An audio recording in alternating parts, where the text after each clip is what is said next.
Hello everyone and welcome back to Shadow Man Stories. I can picture some of you already in bed, maybe some of you just getting home from work. Wherever you are, whatever time it is, I'm glad you're here. If this helps you relax or sleep, please like and subscribe. It means a lot. Now, let's get you comfortable, and I'll tell you tonight's story. My name is Jack Whitmore, and I've been a park ranger in North Carolina's Pisgah National Forest for 13 years. If you're reading this, you probably think you know these mountains. You don't, not really. I'm 38 years old, father to twin 8-year-old girls named Emma and Grace. My wife died 6 years ago in a car accident on Highway 191. After that, I threw myself into this job maybe too hard. The twins stay with my mom most weeks while I patrol the backcountry. I tell myself I'm protecting families, keeping people safe. The truth is, I'm running from an empty house and memories that hurt too much. My specialty is historical site preservation and youth education programs. Sounds boring, right? Mostly it is. I take school groups through old Civilian Conservation Corps camps from the 1932nd. Teach kids about the Depression era. Show them how young men built trails and planted forests to feed their families. I've done it 200 times without incident. The site I manage is in the Bent Creek Experimental Forest sector, about 12 miles from the nearest maintained road. There's an abandoned CCC camp there, hidden in a valley fold where the cell service dies and the fog rolls up thick every morning. Stone foundations covered in mountain laurel and rhododendron, crumbling chimneys, a courtyard where young men used to gather for meals and songs. Old-timers call them the Hollow Children. Local Cherokee elders talk about little people who steal breath. The camp closed in 1936 after 7 kids disappeared during a flash flood. The official report says structural concerns, but the CCC records are incomplete. Pages missing, whole sections blacked out. I never believed any of it. Folklore, I told the school groups. Stories to keep kids from playing in dangerous ruins. I should have listened. October 12th, 1994, started normal. Cold morning, early frost killing the last of the vegetation. The bare trees revealed parts of the camp. I'd never noticed before foundation stones that seemed to go deeper than they should, drainage grates that looked like they led somewhere. I got the radio call at 8:47 a.m. Teacher from an Asheville elementary school, voice confused and shaky. Ranger Whitmore? We have a situation. We brought 18 students, but there are more children here. We keep counting, 23. I figured it was local, kids trespassing. Happens sometimes. I grabbed my incident report forms and drove the logging trail to the site, expecting to find teenagers smoking cigarettes or young kids playing explorer. What I found was worse. The teacher, Mrs. Henderson, met me in the parking area. 50 years old, been teaching for 27 years, not the type to panic or miscount. I know how this sounds, she said. But look. She showed me the bus roster. 18 names with 18 photographs paper-clipped to the page. Then she showed me the group standing in the courtyard. I counted them twice. 23 children. The extra ones, Mrs. Henderson whispered. They're wearing old-fashioned clothes, like costumes from the 1932nd. And Mr. Whitmore, they're so cold when you touch them. The temperature near the old mess hall foundation was 15 degrees colder than the parking lot.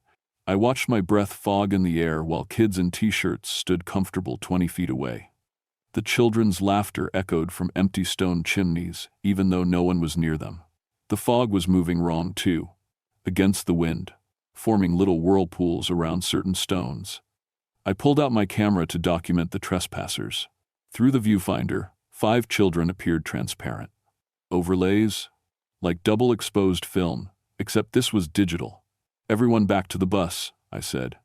Field trip's over. That's when Mrs. Henderson screamed, Emma, David, and Sophie. Where are Emma, David, and Sophie? 3 of her students had vanished. I've done search and rescue training. I know the protocols. Check the area systematically, call for backup, establish a perimeter. I radioed for Ranger Tom Hayes from the neighboring sector and started searching. The other children were surprisingly calm. Too calm. They went to play with the new friends, a little girl told me. The ones in the pretty old clothes. What new friends? I asked. The ones who live here. They said they've been waiting a long time for someone to play with. My radio crackled. Tom's voice came through, mixed with static and something else, children singing "Ring Around the Rosie" in the background. He was still 30 minutes away. I found the first sign near the old dormitory foundation. A perfect circle of 1932 era marbles arranged on bare dirt. Glass marbles, the kind they don't make anymore. In the center of the circle were 3 fresh wildflower chains. The flowers were blooming in October. After a frost, footprints led from the circle toward the foundation stones, small, bare feet in the mud. But it was 40 degrees outside. No kid would be barefoot in this weather. I followed the prints. They led to a storm drain grate I'd never noticed before, half hidden by dead leaves. The grate was open, slightly, like someone had lifted it from underneath. I got down on my hands and knees and looked inside. Children's voices drifted up from the darkness. Not echoes. Actual voices, muffled like they were coming from deep underground. "Ring around the Rosie, pocket full of posies." "Hello?" I called down. "Emma? David? Sophie?" The singing stopped. Then a child's voice, flat and strange. "Are you here to play forever? Mary Catherine says we need more friends." Something grabbed my wrist. I jerked back, but the hand held on small fingers, ice cold, strong like steel. I looked down into the grate and saw a pale face staring up at me. A girl, maybe 10 years old, with long black hair plastered too. Her skull like she'd just been underwater. Her eyes were completely black, reflecting nothing. "Help us," she whispered. "We can't find the way home." I yanked my arm free and scrambled backward. The grate slammed shut by itself, metal ringing against stone. Tom found me sitting there, shaking. "Jack, you okay?" I wasn't. But I couldn't explain what I'd just seen. So I showed him the marbles, the footprints, the grate. He brought tracking dogs, German shepherds, trained for search and rescue. They refused to get within 10 feet of the dormitory foundation. Both dogs whimpering, backing away, fur standing up on their necks. "Never seen them do that," Tom muttered. We found more evidence. A cloth doll from the 1932 sitting on a foundation stone. Wet footprints leading in circles around the courtyard, wet, even though it hadn't rained in 3 days. The footprints glowed faintly blue in the afternoon light. My flashlight beam bent when I shined it at certain stones, curved like it was passing through water. "This isn't right," Tom said. "We need to get everyone out of here." But the parents had arrived. 3 sets of mothers and fathers, demanding answers I didn't have. Behind them, more vehicles were pulling up, volunteers for the search party, local news, a deputy from the sheriff's office. Mrs. Henderson grabbed my arm. "The other children are saying things. Disturbing things." "Like what?" "They're talking about promises. They say the new friends made them promise to come back tomorrow, to play forever." The sun was getting low. Shadows stretched long across the courtyard. I kept seeing movement in my peripheral vision, children running between the foundations, playing games that kids stopped playing decades ago. Every time I turned to look directly, there was nothing there. Tom pulled me aside. "I found something in the archives. The 1936 camp closure report." He showed me photocopied pages. 7. Children drowned when underground storm drains flooded during a September thunderstorm. Bodies never recovered. The camp closed within a week. "There's more," Tom said. I called the local historical society. They've had reports. Kids going missing near these ruins for 60 years. Usually 1 or 2 at a time. Usually in October. The disappearances stop for a few years, then start again. How many total? They estimate 32 children since 1936. I felt sick. Why didn't anyone tear this place down? They tried. 3 times. Workers refused. Said they heard voices, saw things. The last crew in 1979 had a man die, fell through a grate that shouldn't have been open. After that, the Forest Service just let it go. The temperature was dropping fast. My breath fogged even though it was only 5 p.m. And I could hear them now. Children's voices, getting louder as darkness fell. They were singing. We set up lights around the dormitory foundation and brought in ground-penetrating radar. The deputy wanted to wait until morning, but I knew we didn't have time. The voices were getting stronger. The radar showed something impossible. There's a chamber system under there, the operator said. Extensive. Goes down at least 40 feet.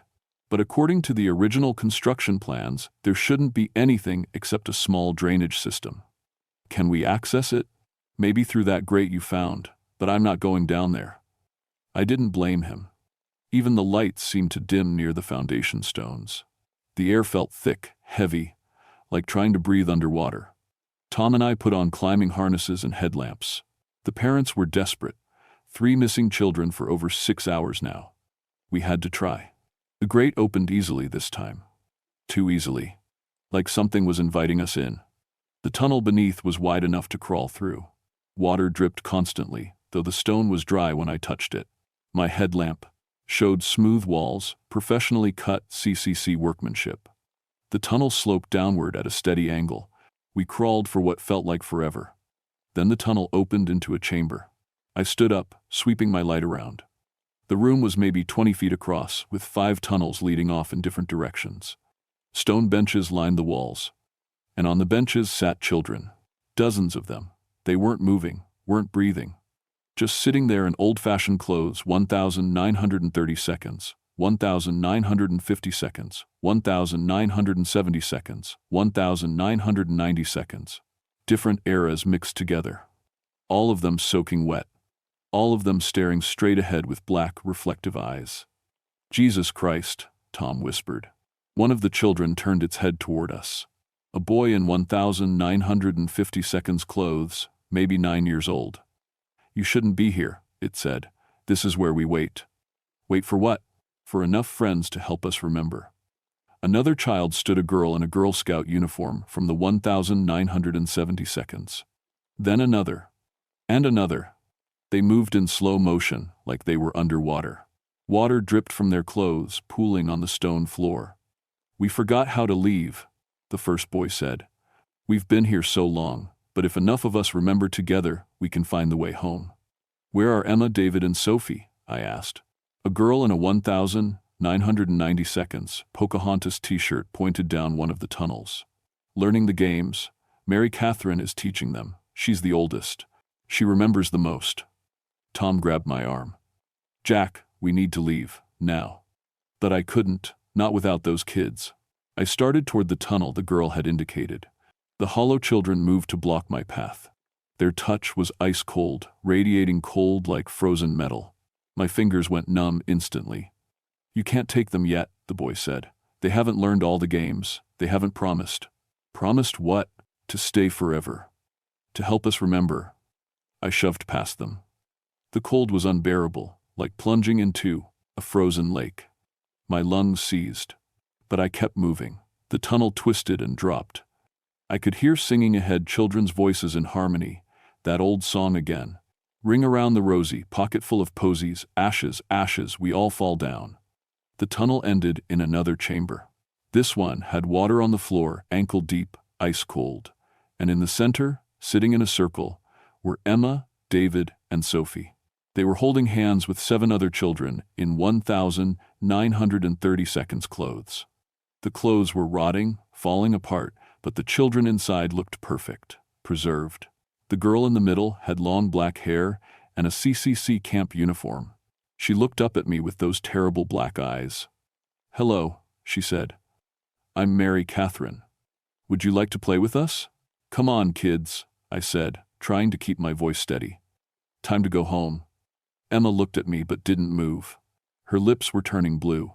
We can't leave yet, Mr. Jack, we promised Mary Catherine. She's been alone for so long. Your parents are worried. They're right upstairs. Are they? Mary Catherine tilted her head. Time moves differently down here. They might have forgotten about us by now. That's what happened to me. She stood up. Water sloshed around her ankles. The other 6 children in 1,930 seconds clothes stood with her, moving in perfect synchronization. It was September 13th, 1,936, Mary Catherine said. We were playing hide-and-seek in the storm drains. The water came so fast. We tried to climb out, but the grates were locked. They always locked them at night. For safety. Behind me, Tom had caught up. He was shining his light around the chamber, counting children. Too many children. They looked for us. Mary Catherine continued. For 3 days. Then they gave up, closed the camp, forgot about us. But we're still here, still waiting, still so cold. She took a step toward me. The water around her feet began to rise. We just want to go home, she said. But we can't remember where home is anymore. We can't remember our parents' faces, can't remember the Sunday. We need help remembering. The water was up to my shins now, rising impossibly fast. Every few years, children come to play, Mary Catherine said. We try to keep them, try to collect enough memories to build a bridge back to the world. But they always fight, always try to leave, and the water takes them instead. I grabbed Emma's hand. Her skin was like ice. You're not keeping these kids. We don't want to keep them, Mary Catherine said sadly. We want to borrow their light, their warmth, their memories of mothers and fathers and sunshine, just long enough to remember our own. The other hollow children were pressing closer. 30 or 40 of them now, emerging from the shadows. Different eras, different clothes, all with those black eyes and waterlogged skin. You're dead, Tom said bluntly. You drowned 60 years ago. These children are alive. You can't have them. We know we're dead, a boy said. We just forgot for a while. It's easy to forget down here. Time stops. Everything stops. The water was up to my waist. I lifted Emma, and she wrapped her arms around my neck. Her heart was beating too slowly. There's another way, I said. Let me help you remember. Tell me your full names, where you're from. I'll find your families. We'll have a proper funeral. Help you cross over. Mary Catherine stared at me for a long moment. The water stopped rising. You'd do that? Even though we tried to take the children? You're scared and alone, I said. I get it. My wife died 6 years ago. Sometimes I forget things about her too. It hurts, but taking other people's children isn't going to bring yours back. Silence, just the sound of water dripping. Then Mary Catherine nodded. Mary Catherine Brennan, from Asheville. My father worked for the CCC. My mother's name was Helen. One by one, the other 6 children from Sylph. 1,936 gave their names, their towns, their parents' names. The hollow children from other eras watched silently. We'll help you, I said. But you have to let these children go, all of them. If we let them go, Mary Catherine said softly, we'll forget again. We'll be alone in the dark, forever. No, I said, people will remember you, I promise. Tom was already backing toward the tunnel, pulling David and Sophie with him. The water was receding, flowing back into the shadows. Mary Catherine looked at Emma. Will you remember me? Will you tell people we were here? Emma nodded, teeth chattering. I'll remember. Then go, Mary Catherine said. Before the water comes back, it's not me controlling it. It's this place. It wants us all to drown. We ran. The hollow children didn't follow, but their voices did, singing that song, over and over, fading as we climbed back toward the surface. We emerged from the grate into chaos. Searchlights everywhere, state police, helicopters overhead. It was 3 a.m. We'd been underground for 9 hours, though it had felt like 40 minutes. The children were hypothermic but alive. Paramedics rushed them to the hospital. The parents were crying, holding their kids, asking what happened down there. I couldn't explain. Not really. How do you tell someone their child was playing with ghosts? The next day, I contacted the Asheville Historical Society and the Eastern Band of Cherokee Indians. I gave them the 7 names Mary Catherine had told me. It took 3 weeks, but we found them. Death certificates from 1,936. 7 children who drowned in the CCC camp storm drains. Mary Catherine Brennan, Thomas Walsh, James Kowalski, Sarah Henderson, Robert Taylor, Patricia O'Brien, William Chen. We held a memorial service at the ruins on November 3rd. A Cherokee elder named Thomas Crow performed a proper ceremony. We erected a stone marker with all 7 names, parents and grandchildren of the Bullmal. Deceased came from 3 states to attend. The marker reads, "Gone but not forgotten. May you find your way home." That night, Tom and I went back to seal the storm drains.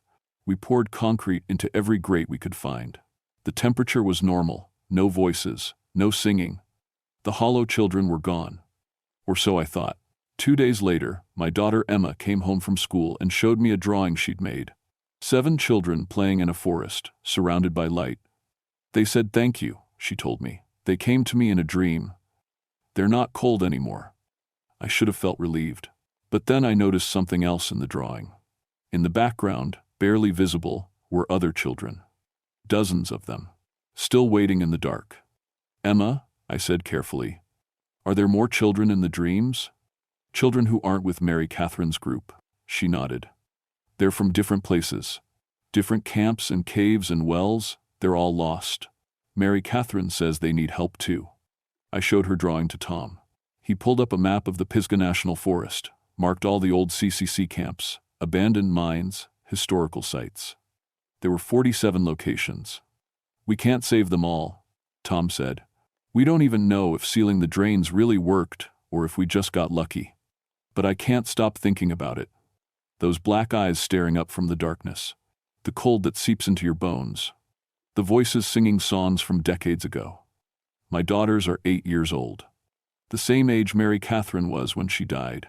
Last week, I found Emma standing at the edge of our property, talking to someone I couldn't see. When I asked her about it, she said she was teaching the new friend a game. What new friend? I asked. The girl in the old-fashioned dress, Emma said. She's lost. She can't remember where her house used to be. I've requested a transfer to desk duty. No more backcountry patrols. No more historical sites. I'm bringing the twins home to live with me full-time. But sometimes, late at night, I hear it. Faint and distant. Like it's coming from deep underground. Children singing. Ring around the rosy, pocket full of posies. And I wonder how many of them are still down there. In the dark places under these ancient mountains, waiting for someone to remember their names. Waiting for someone to teach them how to find their way home. My name is Jack Whitmore. I've been a park ranger for 13 years. And I'm telling you now, if you're hiking in these mountains and you hear children singing where no children should be, don't follow the sound. They're not calling for help. They're calling for company.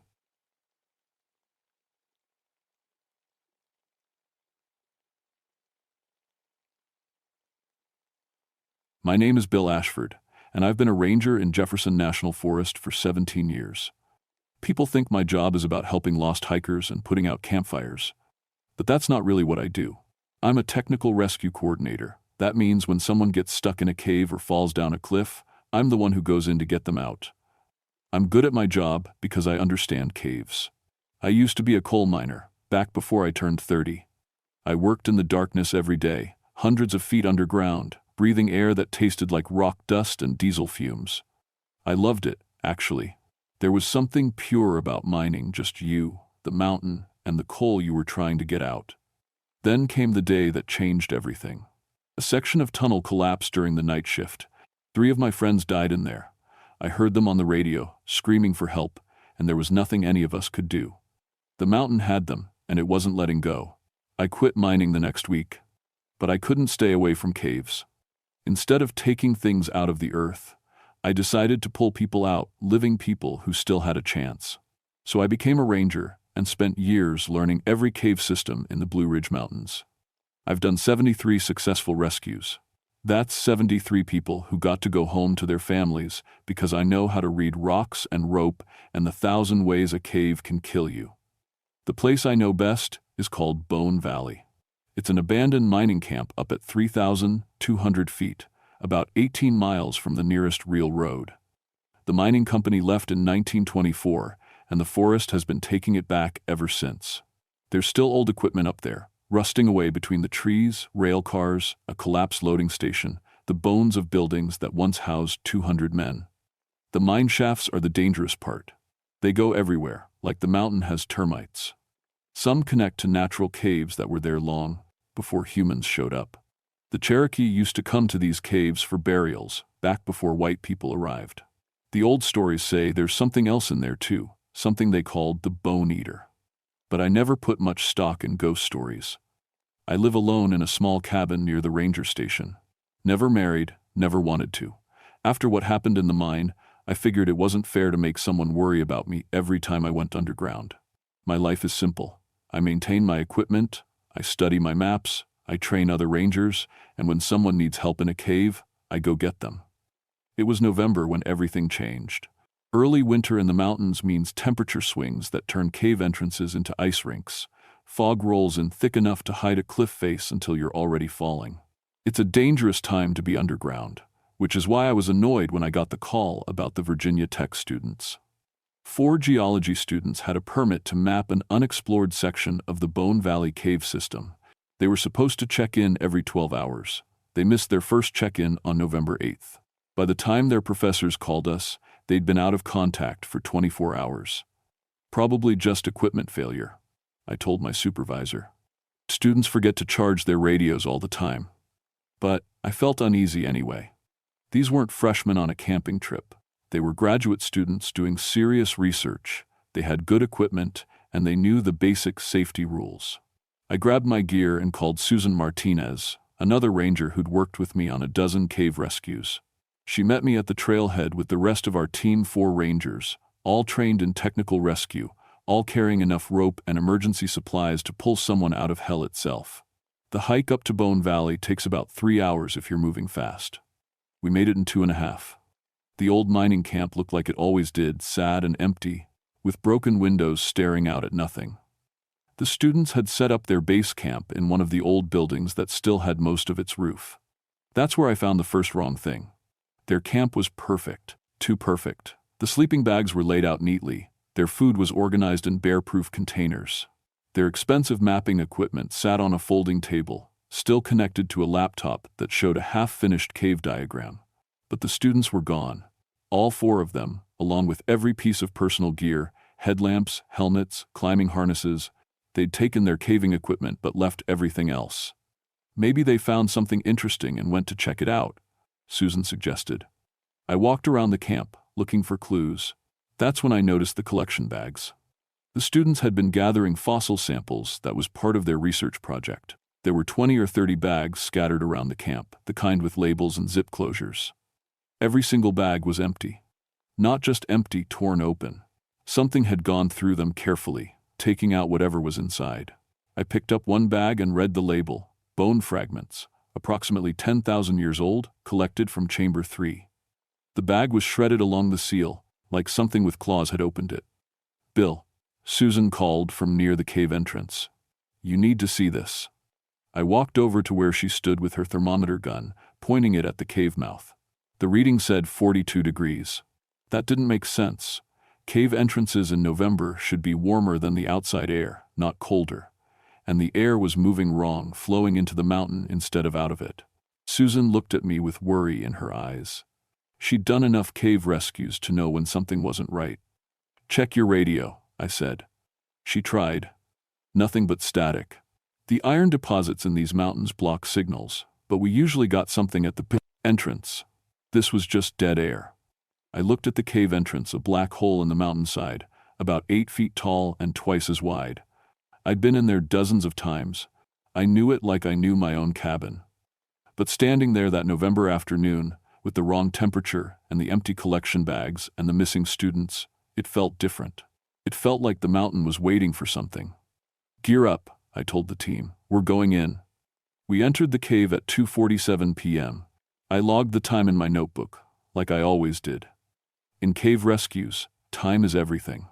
The human body can only take so much cold and darkness before it starts shutting down. The entrance tunnel was exactly how I remembered it, about 12 feet wide, with a ceiling that got lower as you went deeper. The walls were a mix of natural limestone and old mining work, where someone had blasted through to connect the natural cave to their tunnels. Our headlamps cut through the darkness, showing the familiar gray rock, except it wasn't exactly familiar anymore. I'd been in this cave 2 months ago, doing a routine safety inspection.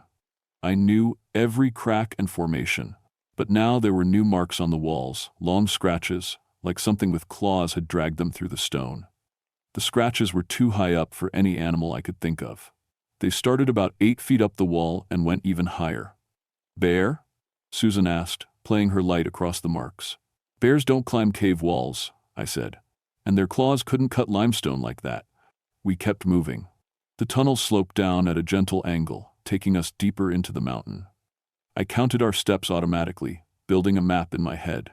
300 steps brought us to the first branch, a Y intersection where the tunnel split in 2 directions. That's where we found the first helmet.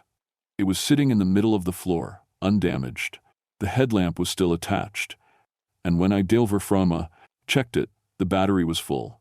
Someone had just taken it off and left it there. "Why would they leave their helmet?" one of the younger rangers asked. "They wouldn't," I said, "not if they were thinking straight." We found the second helmet 50 feet down the left tunnel, then a climbing harness, then a rope bag, still full of unused rope.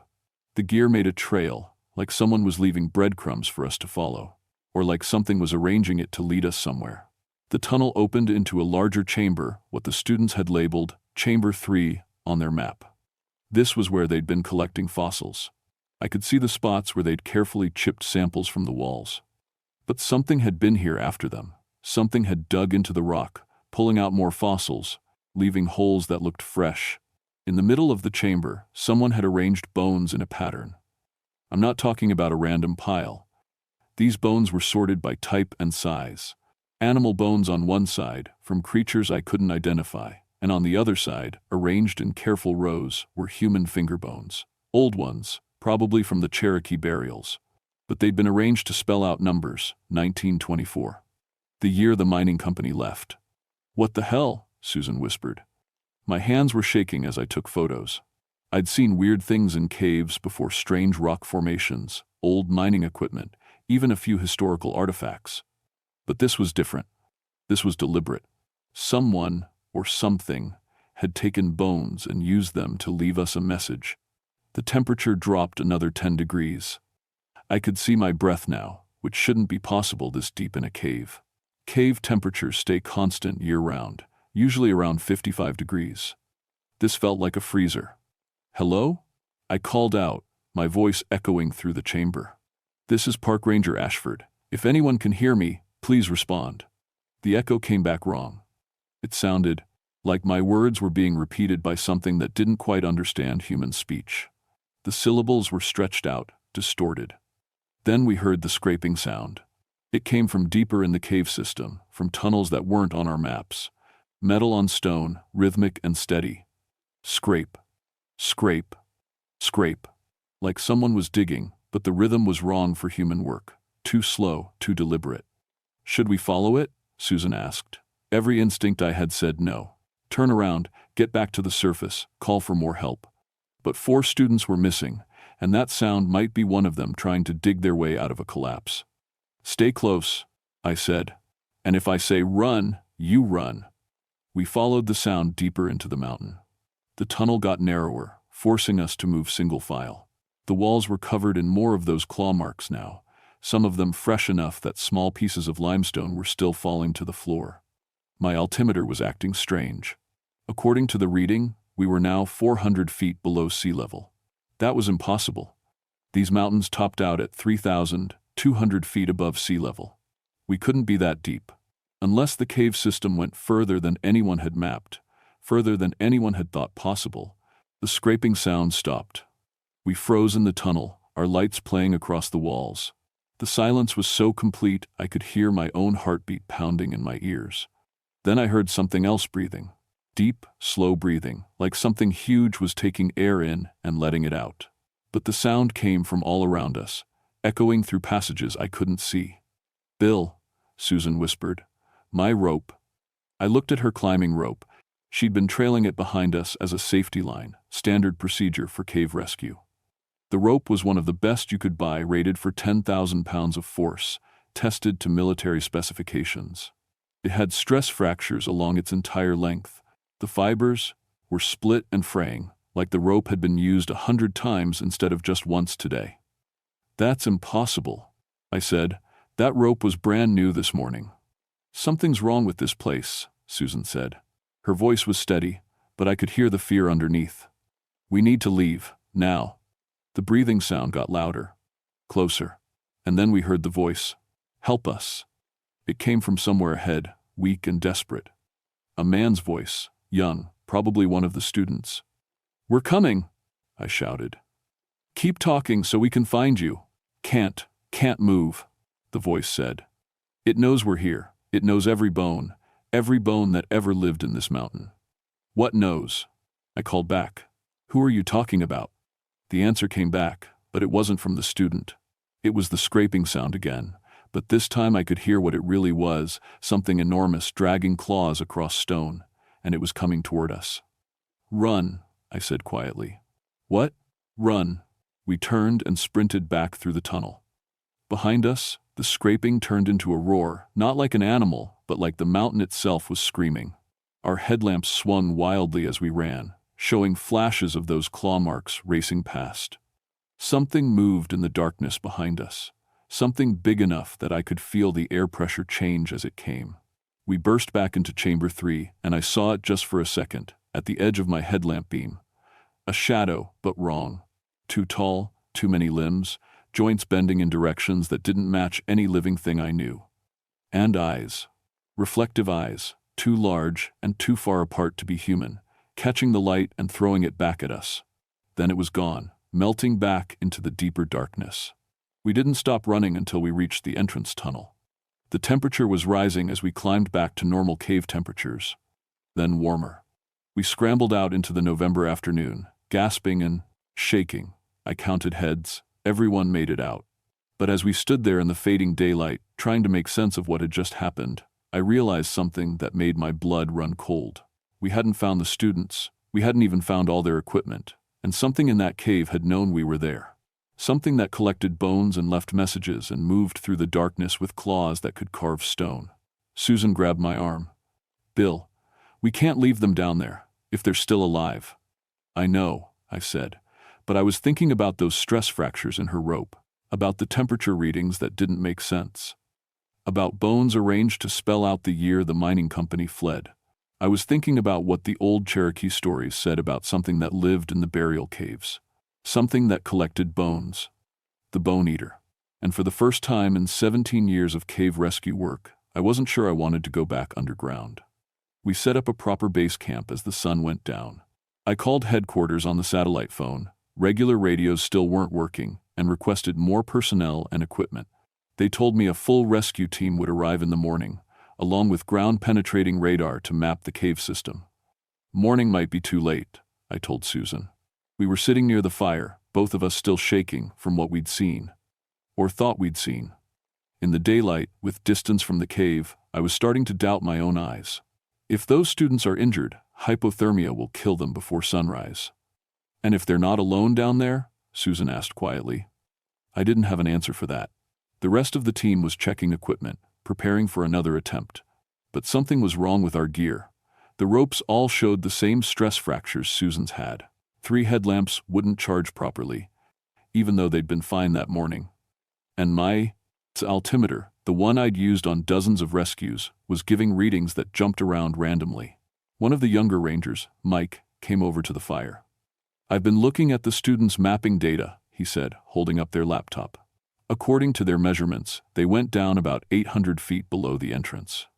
But Bill, there's something weird about their notes." He showed me the screen. The students had left detailed observations about what they'd found, standard stuff for geologists. But the last few entries were strange. Found passage that shouldn't exist according to surface geology. Temperature readings impossible. Either equipment failure or the bones are wrong. Some are too old. Some are from animals that don't match regional fossils. Something is watching us work. That last entry was time-stamped at 6:47 a.m. on November 7th. More than 48 hours ago. "There's one more thing," Mike said. He scrolled to the final entry, dated November 8th at 3:22 a.m. Just one line. "It's not collecting, it's studying."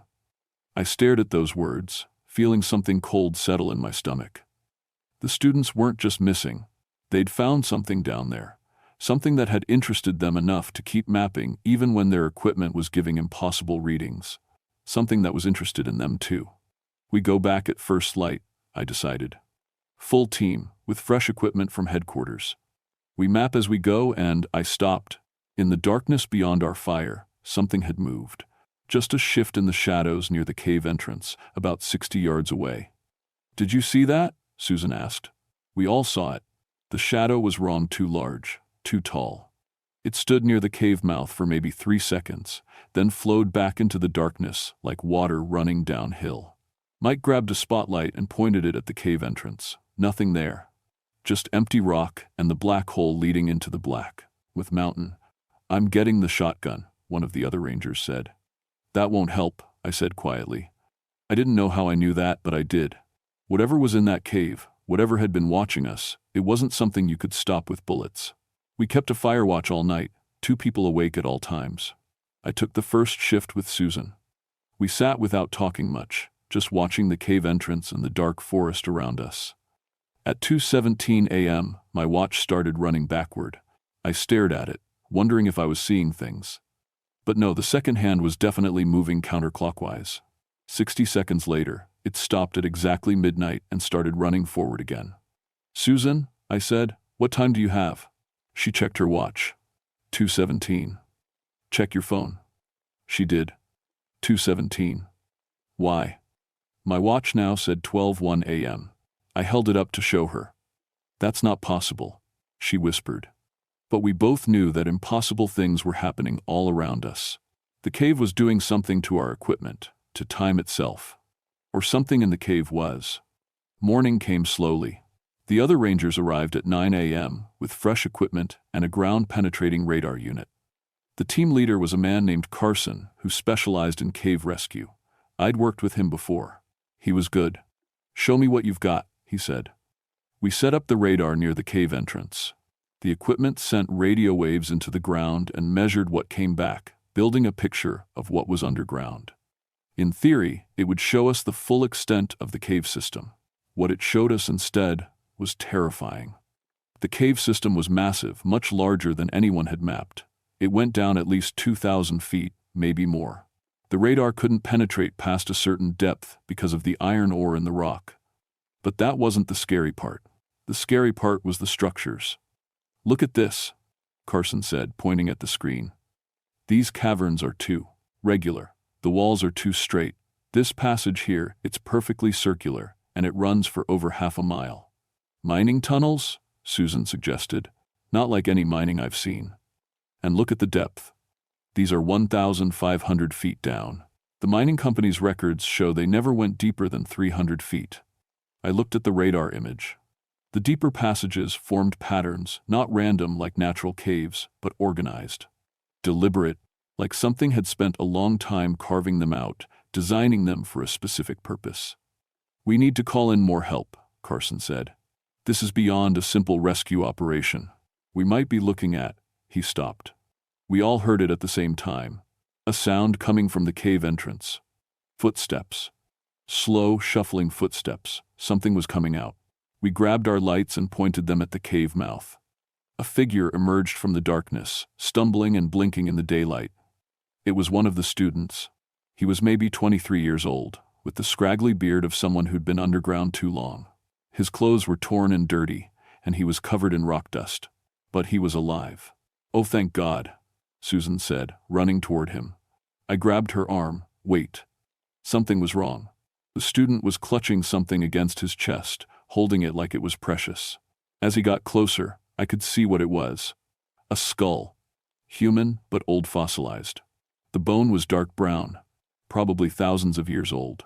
It knows, the student said. His voice was hoarse, like he'd been screaming.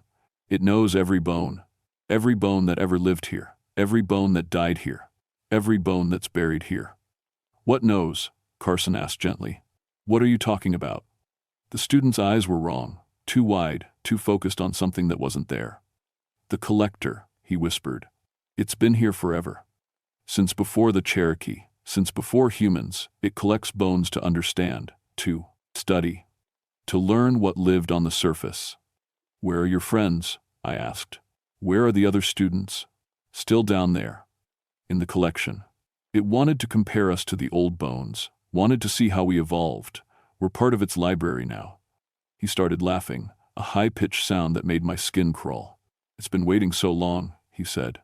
Waiting and collecting and learning. And now it knows. It knows what comes next. What comes next? Susan asked. The student looked at her with eyes that had seen something they couldn't unsee. Us, he said, all of us. It's been predicting. Using its collection to understand patterns. And we're ready now. Surface life is ready. Ready for what? But the student just kept laughing and clutching his skull. Carson called for a medical evacuation on the satellite phone. The student needed psychiatric help, maybe a hospital. I looked back at the cave entrance. The darkness seemed deeper now, more solid, and somewhere in that darkness, I knew something was watching us. Something that had been watching for a very, very long time.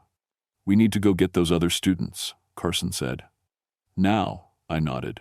But I was thinking about the radar images, about those perfectly circular passages carved 1,500 feet into solid rock. I was thinking about bones arranged in patterns and equipment that failed for no reason. And I was thinking about what the Cherokee called this place. The home of the Bone Eater. "Load up," I told the team. "But listen to me carefully. Whatever's down there, it's not an animal. It thinks, it plans, and it's been alive a lot longer than any of us." We entered the cave again at 10:15 a.m. This time, we had 12 people, all trained, all equipped with backup lights and redundant safety systems. It wouldn't be enough. I knew that as soon as we stepped into the darkness and felt the temperature drop, the mountain was waiting for us. And something deep inside it was ready to show us exactly what it had been collecting all these years. We went deeper than before, following the radar mapping that showed where the students' emergency beacons had last transmitted. The tunnels changed as we descended. The old mining work disappeared, replaced by passages that were clearly natural, except they didn't feel natural. The walls were too smooth, the angles too precise. At 400 feet down, we found the second student. She was alive, barely. Curled up in a side passage, hypothermic and unresponsive. But alive, Carson's medical team started treatment, immediately warming blankets, IV fluids, the whole protocol. As they worked, I noticed something strange. She was surrounded by bones. Not randomly, they were arranged in a circle around her, like protection. Or a cage. "We need to get her out," Carson said. "She's stable enough to move." "What about the other two?" I asked. Carson looked at his radar unit. "Their beacons are transmitting again. Both of them. They're 200 feet below us, in what looks like a large central chamber. We left 4 people with the rescued student and kept going down with the rest of the team. The passages were getting stranger. The walls showed those claw marks everywhere now, and in some places, I could see where something had literally reshaped the rock, squeezing it like clay. My altimeter said we were 600 feet below sea level. Impossible, but there it was. The passage opened into a cavern so large our lights couldn't reach the ceiling. It was like standing in a cathedral, except the pillars were made of stacked bones. Animal bones, human bones, bones from creatures I couldn't identify. They were sorted by type and age, arranged in sections that stretched away into the darkness. A library. A collection. Thousands of years of carefully preserved specimens. And in the center of it all, we found the last 2 students. They were alive. Sitting calmly on the floor, taking notes in a journal. They looked up when we arrived, and their faces showed no fear, no relief, just curiosity. "You shouldn't have come down here," one of them said. "It doesn't like interruptions." "We're taking you out," I said. "Now." "You can't," the other student said. "Not yet. It wants to talk to you. It wants you to understand." The temperature dropped so fast I could see ice forming on the walls. Our breath came out in thick clouds. And then I felt it, a presence, massive and ancient, moving through passages we couldn't see. The scraping sound started again. Closer this time, all around us. "Turn off your lights," one of the students said. "It doesn't like the light. It hurts its way of seeing." "Are you crazy?" Carson said. "We're not." The scraping grew louder, more aggressive. Something was coming, and it was moving fast. "Do it," I said, making a decision. "Everyone, lights off, night vision only." We switched to night vision goggles. The world turned green and grainy, but we could still see. And what we saw in the infrared spectrum made my blood freeze. It was there. In the cavern with us. It had been there the whole time. The creature was enormous, 15 feet tall when it stood upright, but it moved on 6 limbs like an insect. Its body was skeletal but covered in plates that looked like fossilized bone fused with chitin. The head was wrong, shaped like a bear's skull but elongated, with sensory organs where eyes should be. But it wasn't attacking. It was just standing there, about 30 feet away, watching us with senses I couldn't understand. One of the students stood up slowly. "It's okay," she said. "It won't hurt you if you don't threaten its collection. It's a scientist, like us. It's been studying evolution for millions of years." "That's not possible," Susan whispered. "It survived the extinction events," the student continued, like she was lecturing a class. "It lived down here, while everything else died. It's been collecting specimens ever since, bones from every age, every era, trying to understand how life changes, how it adapts." The creature moved. 6-inch claws scraped across the stone floor as it shifted position. I could see how those tunnels had been carved. This thing could dig through solid rock like I could dig through dirt. "It knew about the mining camp," the other student added. "It watched the miners dig too deep, get too close to its collection. So, it took some of them, added them to its library, to compare with the Cherokee remains, to see how humans had changed." "You're talking about murder," Carson said, his voice shaking. "No," the student said. "Specimen collection. It doesn't understand human concepts of death. To something that's lived for millions of years, individual lives don't matter. Only the patterns matter. The long evolutionary patterns." The creature made a sound, not a roar, but something like grinding stone. The sound traveled through my bones, made my teeth ache. And somehow, impossibly, I understood it. It was showing me something. Images in my mind, not words. I saw the Earth as it was millions of years ago, different continents, different creatures. I saw this thing and others like it, living in vast underground networks. I saw extinction events sweeping the surface while they survived below, protected by the rock. I saw it alone now, the last of its kind, still collecting, still trying to understand the strange new creatures that had evolved on the surface. And I saw what it had learned. The patterns in its bone collection, the predictions it had made. Humanity was ready to be harvested. Not now. Not yet. But soon. Within a few generations, we would reach a population density that would make us the perfect specimen.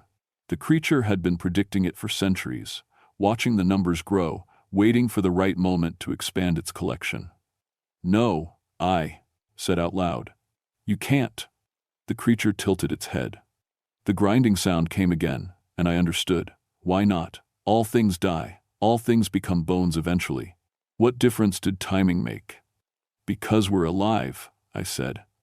"Because we matter as individuals, not just as patterns." More images. The creature showing me its loneliness, its isolation.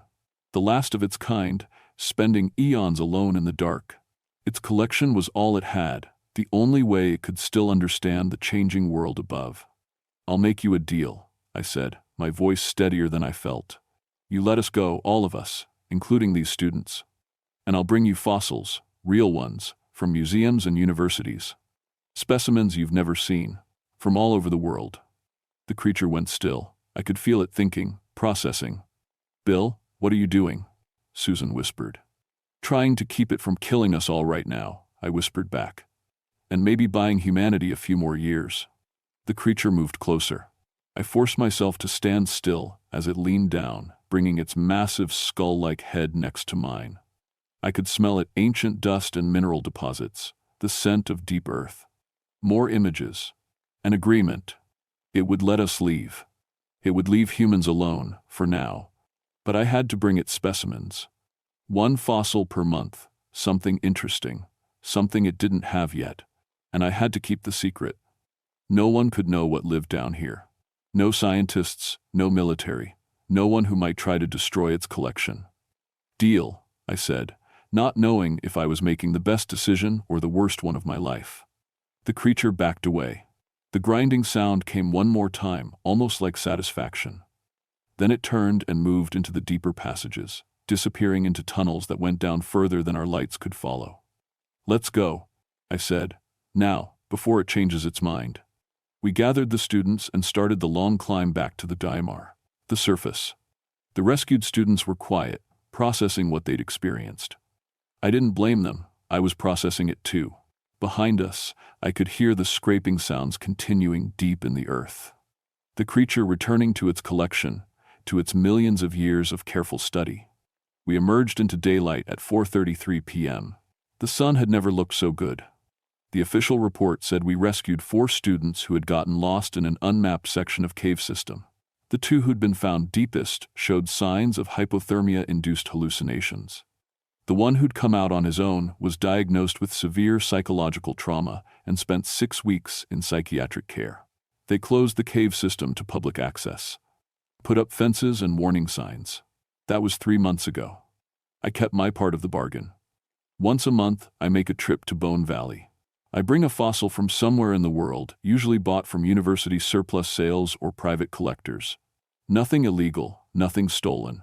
Just interesting specimens that might teach something to a creature that's been studying bones since before humans existed. I leave them at the cave entrance. By morning, they're always gone. I haven't seen the creature again. But sometimes, when I'm deep in the cave system on other rescues, I hear the scraping sounds in distant passages. Sometimes I find bones arranged in new patterns, messages, I think, though I don't always understand them. The worst part is knowing that I made a deal with something that's planning to harvest humanity. Maybe not in my lifetime, but eventually. When we reach the right population density. When we become the perfect specimen for its collection. I tell myself that I bought us time. Time to spread to other planets, maybe. Time to become something different enough that the creature's predictions won't apply anymore. But on bad nights, I wonder if I just made it easier. If I'm teaching it things that will help it when the time comes. Susan left the Ranger Service. She couldn't handle knowing what was down there. She moved to Florida, as far from mountains and caves as she could get. We still talk sometimes, but we never discuss what happened in Bone Valley. The students recovered, mostly. They don't talk about what they saw. The one who came out first sometimes sends me emails with just numbers in them, dates, coordinates, measurements. I think he's still obsessed with the patterns, still trying to understand what the creature was showing us. I'm still a ranger, still doing cave rescues. But now I carry something extra in my pack, a small collection bag, just in case I find something interesting underground, something worth adding to the library. Because that's what I am now, not just a ranger or a rescuer. I'm a curator for something that shouldn't exist, making offerings to keep it satisfied while humanity lives on. Unaware of what's waiting in the deepest places. Last month, I brought a fossil from a saber-toothed cat, 12,000 years old. The month before, a partial skeleton of an early hominid from Ethiopia, 2.5 million years old, bought legally from a university collection. The creature seemed to like that one. The next time I went into the cave, I found a new arrangement of bones near the entrance. They spelled out one word in carefully placed fragments. More. I don't know what happens when I run out of interesting specimens. I don't know what happens when the creature gets tired of waiting for the harvest it's predicted. But I know that somewhere deep below the Blue Ridge Mountains, in passages that don't appear on any map, something ancient is still watching, still collecting, still learning about the strange creatures that walk on the surface, completely unaware that they're being studied. And I know that when I lie down to sleep at night,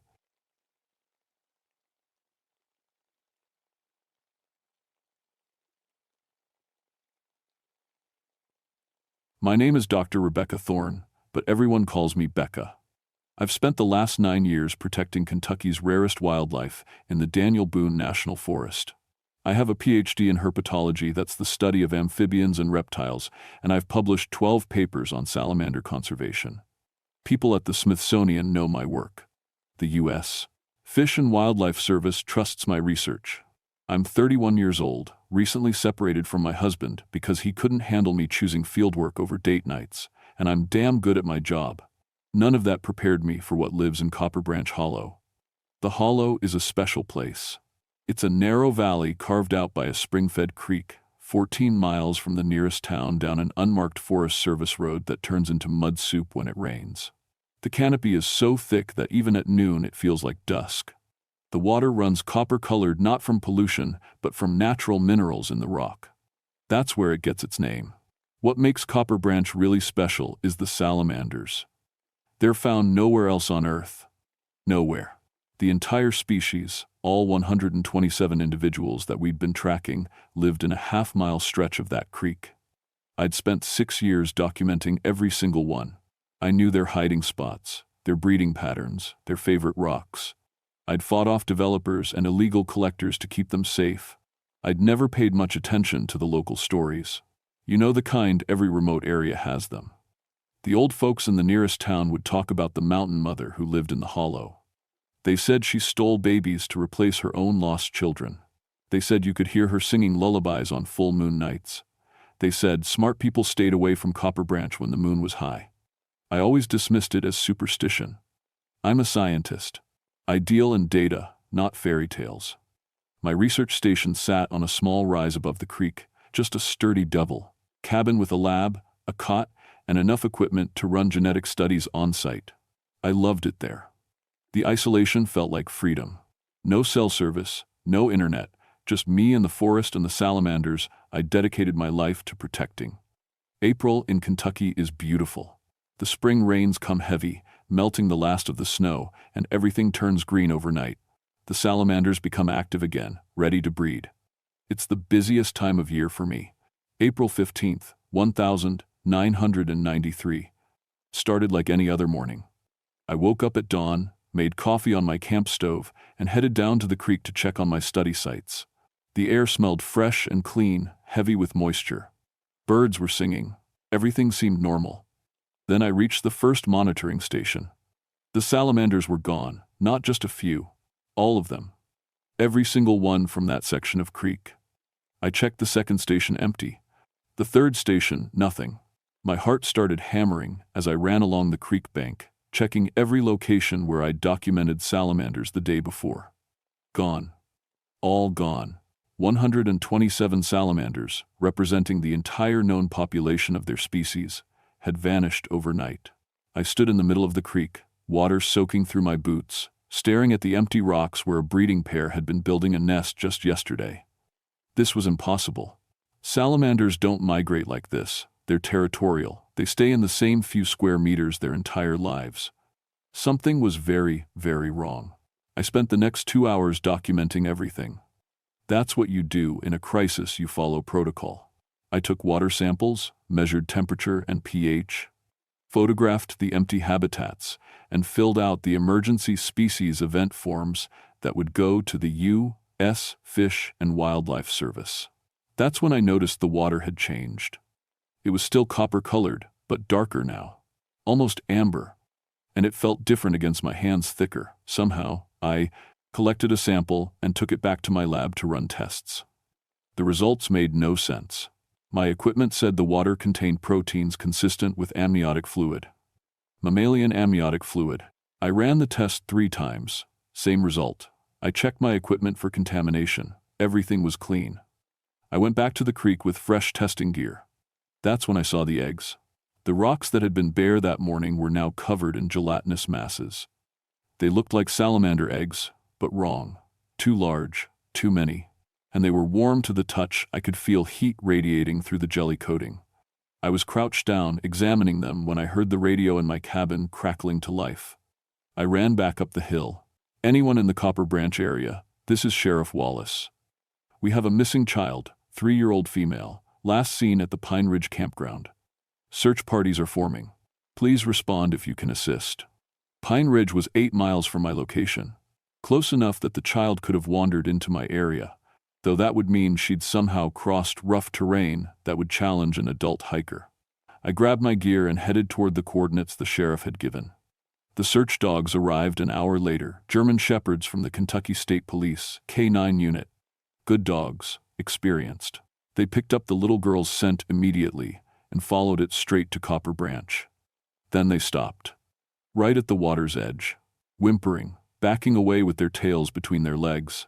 Their handler, a grizzled guy named Martinez, tried everything. The dogs wouldn't go near the water. Never seen them act like this, Martinez said, looking troubled. These dogs have tracked killers through swamps. They don't spook easy. We spread out along the creek bank, searching for any sign of 3-year-old Amy Parsons. I was the one who found the handprints in the mud. Small handprints, child-sized, leading into the water. But here's what made my skin crawl. There were no prints leading out. And they weren't walking prints. They were spaced too far apart, like the child had been taking giant leaps. Or being carried by something taking giant leaps. 20 feet upstream, I found Amy's pajama top, caught on a branch, 15 feet above the water. I stood there staring at it, trying to make the physics work. Flash flood? There'd been no rain. Animal? No animal could climb while carrying a 3-year-old and leave clothes that perfectly snagged. That's when I heard the singing. It was a woman's voice, soft and beautiful, singing a lullaby. Not in English. Not in any language I recognized. The sound echoed weirdly, like it was coming from underwater. "Did you hear that?" I called to Martinez. He shook his head. "Hear what?" The singing continued, only I could hear it. And as I listened, something strange happened. My chest ached. My arms felt empty, like they were meant to be holding something. I felt an overwhelming urge to walk into the water, to follow the voice, to find what was singing. I wanted a baby. I'd wanted one for years. My husband and I had tried before the separation. It hadn't worked out. Standing there listening to that impossible lullaby, the longing hit me so hard I almost fell to my knees. "Dr. Thorne, you okay?" I shook my head, clearing it. Yeah, I'm fine." But I wasn't fine, because when I looked down at the creek, the water was flowing wrong. For a 30-yard stretch, it was running uphill. Water doesn't run uphill. We searched until dark. No sign of Amy except the handprints and the pajama top. The dogs refused to work near the creek. Martinez and his team set up camp on higher ground, planning to resume at dawn. I went back to my cabin and tried to make sense of what I'd seen. I pulled out my old college textbooks on Cherokee folklore. The hollow sat on land that had belonged to the Cherokee Nation, before the Trail of Tears. If there were local legends, they'd have roots in Cherokee stories. I found a reference to Awi Usti, little deer. But the story was different from the helpful spirit I'd learned about in school. This version spoke of a mother spirit who'd lost her children to disease brought by European settlers. Her grief had been so great that she'd transformed into something else. Something that protected the young by taking them to a place where death couldn't reach them. A place beneath the water. I read until my lamp ran out of oil. Then I lay in the dark, listening to the creek below my cabin, and I could swear I heard that lullaby again. The next morning, Amy Parsons walked out of the forest. She was soaking wet, covered in mud, but unharmed. She walked right past Martinez's camp and back toward the road. A volunteer found her and called it in. Everyone was overjoyed. Then they got a closer look at her. I arrived at the campground as the paramedics were loading her into an ambulance. Her parents were crying with relief, but the EMTs looked worried. The sheriff pulled me aside. "You're a biologist, right? Look at this." He showed me photos on his phone. Close-ups of Amy's neck. There were slits there. 6 of them, 3 on each side, right behind her ears. They looked like gills. "Some kind of allergic reaction?" the sheriff asked hopefully. I didn't answer. I walked to the ambulance and asked to examine her. Amy sat quietly, not crying, not speaking. When I touched her skin, it felt cool and slightly damp, even though they'd wrapped her in blankets. "Amy, sweetie, can you tell me where you were?" She looked at me with dark, calm eyes and made a sound.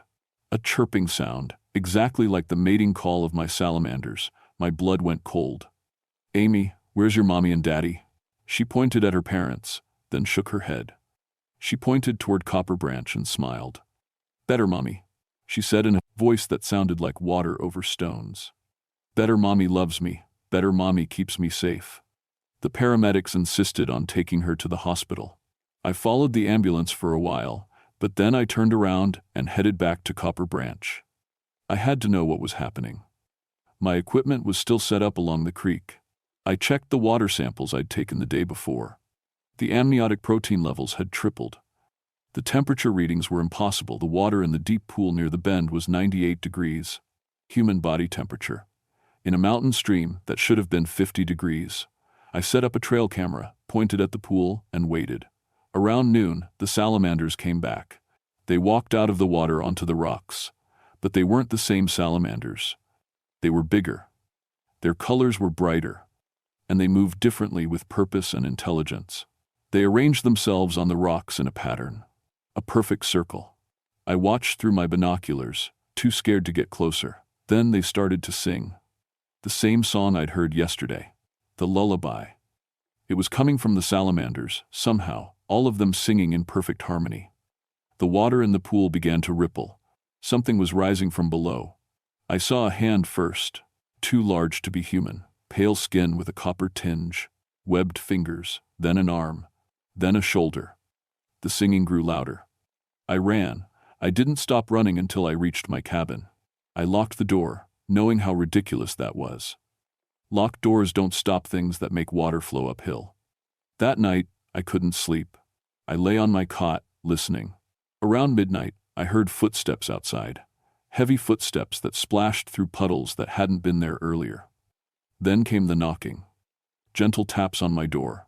And the voice, "Rebecca, sweet Rebecca, I know you're lonely, I know you hurt. Come to the water, and I'll take the pain away." The voice was beautiful. It sounded like every mother who'd ever sung a lullaby. It made me want to open the door. It made me want to be held and comforted and loved. "I have room for you, Rebecca. I can give you everything you want. Children to protect, purpose, love." My hand was on the doorknob before I realized what I was doing. I jerked it back and pressed myself against the far wall. "You can't hide from a mother's love, Rebecca. I've been watching you care for my little ones. The salamanders. You're already mine. You just don't know it yet."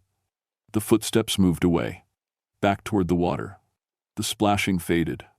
I checked my body in the morning light. My abdomen felt swollen. My breasts were tender. I knew these symptoms. I'd felt them before, during the years of failed fertility treatments. I was experiencing pregnancy symptoms. Despite the fact that I'd been alone in the woods for 2 weeks, despite the fact that it was biologically impossible, something was changing me. I needed help, but my radio only had a 15-mile range, and the Forest Service station didn't answer. I decided to hike out, get to a phone, call someone, anyone. I made it half a mile down the Forest Service road before I realized I couldn't leave. My body wouldn't let me. Every step away from Copper Branch made me feel sick. My chest tightened, my head spun. The maternal longing I'd felt grew into physical pain. I turned back toward the hollow, and the pain stopped instantly. I was trapped. That night, I went to the creek. I didn't have a choice anymore. The pull was too strong. She was waiting for me. The mother rose from the deep pool like a terrible birth. 12 feet tall, shaped like a woman, but not human. Her skin was smooth and copper-colored, her hair flowing like aquatic plants. Her eyes were too large, adapted for seeing in dark water. She had gills along her neck, like Amy's, but fully developed. Beautiful and horrible at the same time. "Finally," she said, "my new daughter comes home." Around her, the salamanders gathered. And other things. A raccoon with fish fins, a deer with gills and webbed hooves, a fox that moved like an otter. All her children, all transformed. "The sick ones come to me," the mother said. "The dying ones. The last of their kind. I save them, Rebecca. I transform them so they can survive. I give them a home where humans can't hurt them anymore." "You took Amy," I said, "a human child, a lonely child, a sad child. Parents who don't watch carefully enough. I gave her joy. I gave her purpose. She'll never grow old, never be hurt, never die. She's mine now. Perfect and protected." "That's not saving," I said. "That's stealing." The mother's face darkened. "I saved your salamanders too. They were dying, Rebecca. You know this. Their stream was poisoned by runoff from the mine 2 valleys over. The water chemistry was killing them. I felt their pain, so I took them. I made them strong." She was right. I'd seen the water quality reports. The contamination levels had been rising for months. I'd been fighting the mining company, filing complaints, begging for someone to care. No one had listened. "I can save you too," the mother said softly. "I know you're broken inside. I know you want children. I know you're alone. Come to me, Rebecca. Let me transform you. You'll never hurt again." She reached out her webbed hand. Where she touched the air, the water rose to meet her fingers, forming shapes. I saw myself reflected there, but different. Stronger. Transformed. Happy. "You'll help me protect them?" she said.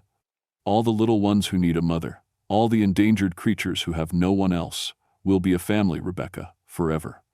I wanted to say yes. God help me. I wanted to. But then I thought about Amy. About the look in her eyes. The way she'd chirped instead of speaking. The way she'd stopped being human. "No," I whispered.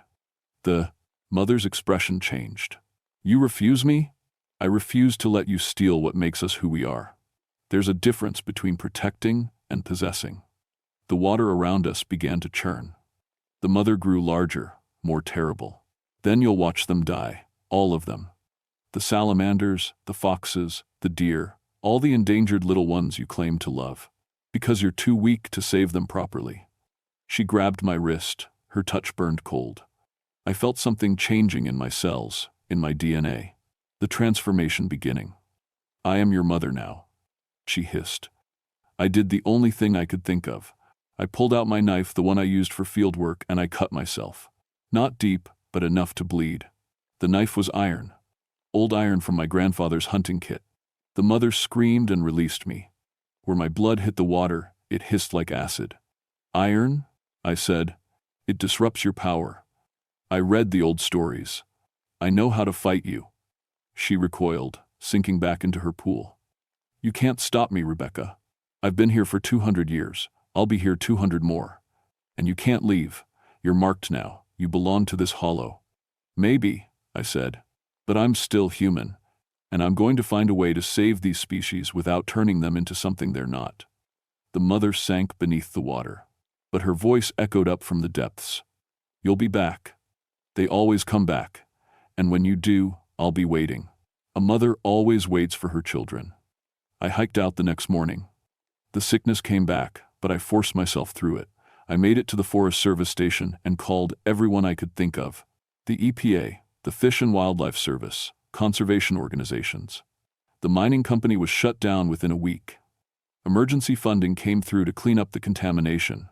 Amy Parsons is in a special facility now. The gill slits closed up after 3 weeks, but she still has nightmares. She still makes those chirping sounds sometimes. Her parents are getting her therapy. I don't know if it will help. The salamanders are thriving. The ones the mother transformed, they're different, yes. But they're alive. They're breeding. The species will survive. I left Copper Branch. I took a position at the University of Kentucky, teaching. It's good work. Safe work. But I can't stay away. Every full moon, I find myself driving back to that Forest Service road. I walk down to the hollow. I check on the salamanders. I listen to the water. Sometimes I hear her singing. Sometimes I sing back. My doctor says I'm not pregnant. She says it's impossible. But my body tells me different. I feel something growing inside me. Not a baby. Something else. Some part of me that belongs to that hollow now, to that creek, to that mother who waits beneath the water. I've started having dreams. In them, I'm standing in the pool, and the mother is holding my hand. We're watching all the endangered species of the world, the tigers, the elephants, the whales, and she's showing me how to save them, how to transform them, how to protect them forever in her dark, maternal embrace. I wake up with wet footprints on my bedroom floor that smell like copper and amniotic fluid. My colleagues say I'm different now. Quieter, more distant. They don't know why I canceled my dating app subscriptions. They don't understand why I won't commit to next year's teaching schedule. I can't tell them the truth. That I'm fighting a battle inside myself. That part of me wants to go back to Copper Branch and sink into that water and let the mother complete what she started. That part of me knows she's right, that sometimes the only way to save something is to change it into something that can survive. The rational part of me knows this is wrong, knows that we have to save species as they are, not as we remake them. Knows that every transformation the mother performs is a grief, small extinction, a loss of something irreplaceable.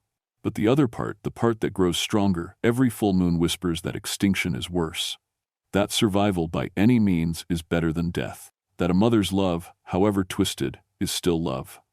I don't know which part of me will win. I just know that tonight is a full moon, and I'm already packing my field gear.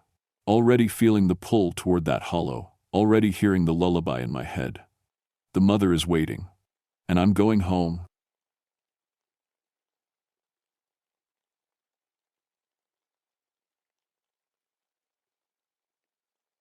My name is Dan Porter, and I've spent 21 years cleaning up messes in the Monongahela National Forest. Not the kind of messes most rangers deal with, no lost hikers or illegal campfires for me. I handle the industrial scars. The abandoned mines, the toxic waste sites, the places where coal companies ripped the guts out of these mountains and left them to rot. People call it remediation work. I call it penance for sins I didn't commit. It's December 1988 now, and I'm 48 years old. My granddaddy died in a mine explosion when I was 6. I still remember my grandmother's face when they brought the news. That's probably why I do this job, trying to make sure those tunnels can't hurt anyone else. I'm up on Black Mountain tonight, 22 miles from the nearest real road. The snow started falling around 3 o'clock, and now everything's covered in white. My truck is parked near the old company town ruins, just empty buildings now, windows like dead eyes staring at nothing. This mine closed in 1967. That's when the big explosion happened. 23 men died down there, including the foreman, Big Jim McCready. My dad knew some of them. Said they were good men, family men, just trying to make a living in these hills. The mine goes down 800 feet in some places. Most of the shafts are flooded now, and the ones that aren't are sealed up tight with concrete and steel. That's my job, making sure they stay sealed. Making sure nobody falls in, making sure nothing comes out. I never believed the stories the mining families told. You know, the ones about men who died in cave-ins but kept working the deep tunnels. Coal walkers, they called them. Spirits who couldn't stop mining, even in death. I always figured those stories were just mountain talk. Ways to explain the weird sounds you hear when old tunnels settle. Underground spaces do strange things to sound. Make you hear voices where there's nothing but rock and darkness. Carol, my wife, she says I don't believe in anything I can't touch. She's probably right. We've been married 22 years, high school sweethearts, and she knows me better than I know myself. Our 3 boys are all in the military now. Makes her worry, but it makes me proud. Tonight, I'm up here alone checking the monitoring equipment. We've got sensors all around the sealed mine entrances, measuring ground stability and gas levels. It's routine work, usually. Check the readings, replace some batteries, write up a report, go home. But the readings tonight aren't routine. My equipment started acting weird around 5 o'clock.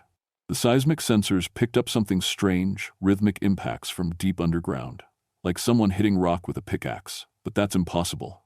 The mine's been sealed for 20 years. I'm standing at the main entrance now, looking at the concrete seal. It's solid, no cracks, no signs anyone's tampered with it. But there's something else, fresh coal dust. It's coating the ground around the seal, black against white snow. I kneel down and touch it. My fingers come away dark. This isn't old dust blown by wind. This is fresh, like someone just broke coal inside and somehow it got out here. The temperature is dropping fast. My breath makes clouds in the air, but I can feel warm air coming from somewhere near the seal. Not much, just little puffs, like the mountain is breathing. I pull out my gas detector and turn it on. The numbers spike immediately. Methane. There's methane coming from behind that seal. That shouldn't be possible. The ventilation systems were all destroyed when they sealed the mine. There's no way for gas to move around down there, let alone escape to the surface. My radio crackles. It's just static. But for a second, I think I hear something else. A voice? No, that's crazy. The mountain mass blocks radio signals up here. I shouldn't be getting anything. I walk around the seal, checking every inch. Everything looks solid, but the coal dust is everywhere. And now I notice something else, patterns in the dust. Like someone drew lines with their finger. No, not drew. Wrote. I shine my flashlight closer. Numbers. Someone wrote numbers in the coal dust. They look like dates. The 3rd of December 2088. That's today. I should call this in. That's the protocol. But my radio doesn't work up here, and it's a 40-minute drive back down the mountain to where I can get a signal. By then, the snow will be worse. I decide to check the other monitoring stations first. Maybe the equipment is just malfunctioning. Winter weather can do weird things to electronics. The next station is a quarter-mile away, near the old ventilation shaft. I have to hike through snow that's already 6 inches deep. The forest is quiet. Too quiet. No birds, no wind, nothing. Just my boots crunching and my breath fogging the air. I used to love this kind of quiet. Now it makes my skin crawl. The ventilation shaft is sealed too, just like the main entrance. But here, the snow has melted in a perfect circle around it, like something warm is rising up from below. The ground is bare and wet, and I can hear something. It's faint, but it's there. A sound coming from deep underground, rhythmic, like singing.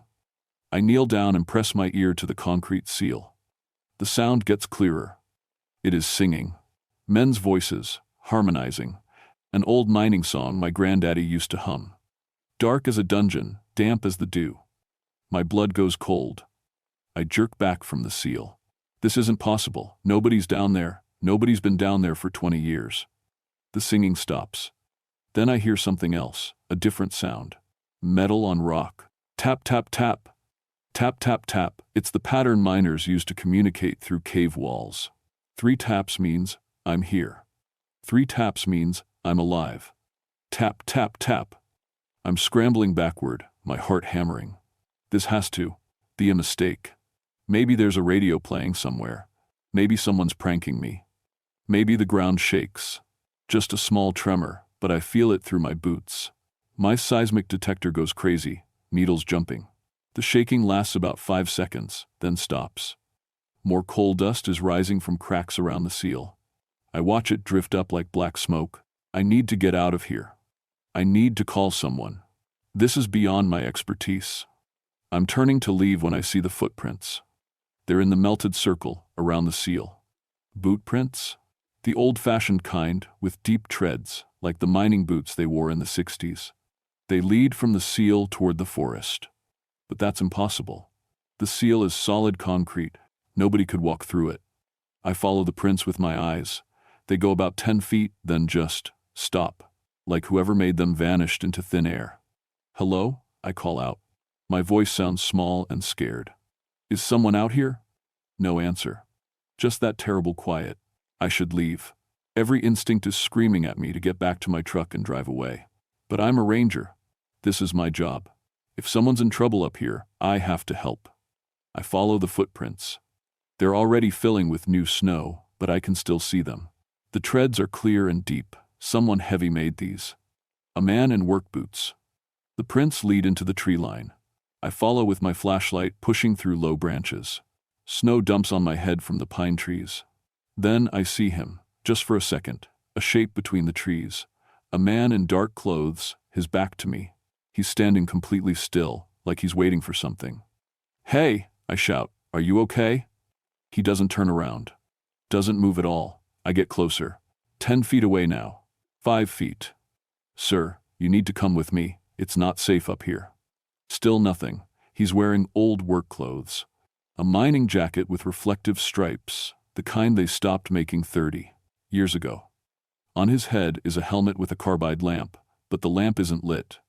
I reach out to touch his shoulder. My hand goes right through him. For a second, just a second, he turns transparent. I can see the trees through his body. His face is black with coal dust, his eyes white and staring. His mouth opens like he's trying to say something. Then he's gone, just vanished, like he was never there. I'm running now, crashing through the forest, back toward the seal. My lungs burn, my legs feel like rubber. I don't care about protocol or procedure or anything. I just need to get away. But when I burst out of the trees, I stop dead. There are more of them. 6 figures standing around the ventilation seal. All in mining clothes. All perfectly still. All staring at me with those white eyes and coal-black faces. One of them raises his hand, points at me. His mouth moves, but no sound comes out. Then they all turn and walk toward the seal. I watch them step right through the concrete, like it's water, disappearing one by one into the solid surface. The last one stops before he goes through. He's bigger than the others, with broad shoulders and a thick beard. His helmet has McCready written on it in faded paint. Big Jim McCready, the foreman who died in 1967. He looks at me for a long moment. Then he taps his pickaxe against the concrete. Tap, tap, tap. I'm here. I'm alive. He walks through the seal and vanishes. I don't remember driving down the mountain. 1 minute I'm standing in the snow staring at that seal. The next I'm in my truck at the ranger station with my hand shaking so bad I can barely hold the phone. I call my supervisor first. Tell him everything. He listens without interrupting, which isn't like him. When I finish, there's a long silence. Dan, he says finally, I'm going to send someone up there with you. Her name is Sarah Bell. She's a mining engineer with the State Geological Survey. Don't go. Back up alone. What about what I saw? Another pause. Let's just say you're not the first person to report strange things at Black Mountain. Sarah knows about it. She'll explain. He hangs up before I can ask what he means. Sarah arrives the next morning in a state vehicle loaded with equipment. She's about my age, gray hair pulled back tight, face all business. We shake hands in the parking lot. Your supervisor says, you saw ghosts, she says. Not a question. I saw something. Men in mining clothes who walked through concrete. The coal walkers. She nods like this is perfectly normal. I've been tracking reports about them for 3 years. This mine and 6 others in the region. All closed after fatal accidents. All showing signs of impossible activity. You believe in ghosts? I believe in evidence. She pats her equipment. I've got ground-penetrating radar, thermal imaging, gas analyzers. If something's happening up there, we'll document it. Then, maybe we can figure out what it means. We drive up together, her following me in her truck. The snow has stopped, but the roads are still treacherous. It takes us 90 minutes to reach the mine site. In daylight, the place looks different. Less scary, more sad. The old company town is just ruins now, collapsed roofs, broken windows, buildings slowly being swallowed by the forest. I can see where families lived, where kids played. Now it's all ghost town. We set up at the main seal first. Sarah's radar equipment looks like something from a science fiction movie, big dish antennas and computer screens showing layers of rock and earth. She runs the first scan. Her face goes pale. Dan, come look at this. The screen shows a cross-section of the earth below us. I can see the sealed tunnels, the flooded sections, the collapsed areas. But there's something else. Heat signatures. Red spots deep underground, clustered together. Those are thermal readings, Sarah says. Quietly. Body temperature. Human body temperature. There are at least 20 of them, 600 feet down. That's impossible. The mine's sealed. I know. She adjusts the settings, goes deeper. But that's not the worst part. Look at this. She shows me the movement patterns. The heat signatures are moving in organized patterns. Working patterns. Like they're mining. They're extracting coal from sections that were completely exhausted in 1967, she says. According to the old survey maps, there's nothing left to mine down there, but something is pulling coal out of solid rock. We move to the ventilation shaft. Same results. Heat signatures, movement patterns, impossible activity. Sarah sets up microphones next. If they're down there, maybe we can hear them. She turns on the audio equipment. At first it's just static and the normal sounds of settling earth. Then we hear it. Singing. The same song I heard yesterday. Men's voices in harmony, echoing up from deep underground. Dark as a dungeon, damp as the dew. The danger is double, the pleasures are few. Sarah is recording everything. Her hands are steady, but I can see the fear in her eyes. There's more, she says. She plays back the audio at different speeds. When she slows it down, we can hear words between the verses. Voices talking. Section 7 needs shoring up. Bring another coal car down. We're almost through to the deep seam. They're having conversations. Planning work. Like it's any normal day in 1967. What are they mining? I ask. Sarah pulls out old geological surveys from 1967. The last ones before the explosion. She points to a notation in the margins, written in shaky handwriting. They found something down there. A natural cave system they broke into accidentally. The notes say it contained coal deposits that shouldn't exist, prehistoric layers from the wrong geological era. And something else? What else?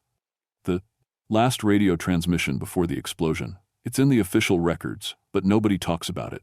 The foreman, your big Jim McCready, said something down here that shouldn't be disturbed. A chill runs down my spine. What did they disturb? Before she can answer, the ground shakes. Not a small tremor this time. A real earthquake. We both fall to our knees as the earth bucks beneath us. The shake lasts 15 seconds. When it stops, I look at the seals. They're cracking. Not breaking, but thin cracks are spreading across the concrete like spider webs. And from those cracks, more coal dust is rising. Thick clouds of it. black as midnight. Sarah grabs her equipment. We need to leave. Now. But it's too late. They're coming through the seals. Not walking through this time. Pushing through, like the concrete is fighting them but losing. One figure emerges, then another, then 5 more. They step out onto the snow, solid as living men, their carbide lamps burning with cold blue fire. Big Jim McCready is leading them. He looks at us and raises his hand, not threatening. Warning. You need to leave, he says. His voice sounds like rocks grinding. This isn't your fight. What are you doing down there? Sarah asks. She's braver than me. I can barely breathe. Keeping it sealed, Big Jim says. We died trying to stop it from getting out. Now we have to make sure it stays buried, forever. Stop what? I manage to ask. He turns those white eyes on me. The deep coal, the old coal. It's alive, it's hungry, and if we stop mining the barrier around it, even for a day, it'll break through. More figures are emerging from the other seals now, 23 of them in total. All the men who died in 1967, they spread out around us in a circle. Every year it gets stronger, Big Jim continues. Every year we have to dig deeper, reinforce more tunnels, extract more coal to maintain the barrier. We can't leave. We can't stop. Because if we do, he doesn't finish. He doesn't have to. Go home, he says. Forget what you saw. Let us do our work. Then they all turn and walk back toward the seals. But before Big Jim disappears, he looks over his shoulder. And pray we never fail. Sarah and I don't leave. I know we should. But we don't. Instead, we set up camp in one of the old company buildings. Sarah says we need more data. I think we both need to understand what we're dealing with. For 3 days we monitor the mine. The coal walkers work around the clock. We can track them on Sarah's equipment, heat signatures, moving in precise patterns, always working, never stopping. On the 4th day, something changes. The seismic readings start showing movement from deeper than before. Not from the mining tunnels, from the natural cave system below them. Something's responding to the mining, Sarah says. The more they dig, the more active it becomes. That night, the temperature drops to 10 below zero. But around the mine seals, the snow melts completely. Heat is rising from underground. So much heat that we can feel it from 50 feet away. And there's a smell, like burning coal, but wrong. Sweet and rotten at the same time. We need to evacuate the area, Sarah says. Get authorities involved. This is beyond us. But before we can leave, the ground splits open. Not a small crack. A huge tear in the earth, right between 2 of the sealed mine entrances. It's like someone unzipped the mountain. The opening is 30 feet wide and impossibly deep, and something is climbing up. I see it in flashes, black shapes moving in the darkness, too many limbs, bodies that bend wrong, eyes that reflect our flashlight beams like animal eyes, but huge. Intelligent. The coal walkers come pouring out of all the seals at once. 23 ghost miners running toward the tear in the earth. They have their pickaxes, their shovels, their mining tools. Big Jim stops next to me. Get to high ground, now. What is that? What was here before the coal? Before the trees? Before anything human? We trapped it when we broke through. Buried it with our own bodies. But it's been trying to get out ever since. How do we stop it? You don't. We do. This is our burden, our responsibility. We failed to protect this mountain once. We won't fail again. The coal walkers jump into the tear. I hear them fighting pickaxes, hitting something solid, men shouting, the sounds of a battle being fought in complete darkness. The earth shakes harder. More cracks spread across the ground. The old buildings around us start to collapse. Sarah grabs my arm. The whole mountain is unstable. If they don't seal that breach, the entire mine system will collapse. And that thing will get out. I make a decision. Can we help? Is there anything we can do? She thinks for a moment. The mining records mentioned explosive charges for emergency collapses. If we could trigger a controlled cave-in over the breach. Where are the charges? The old powder magazine, if it's still standing. We run.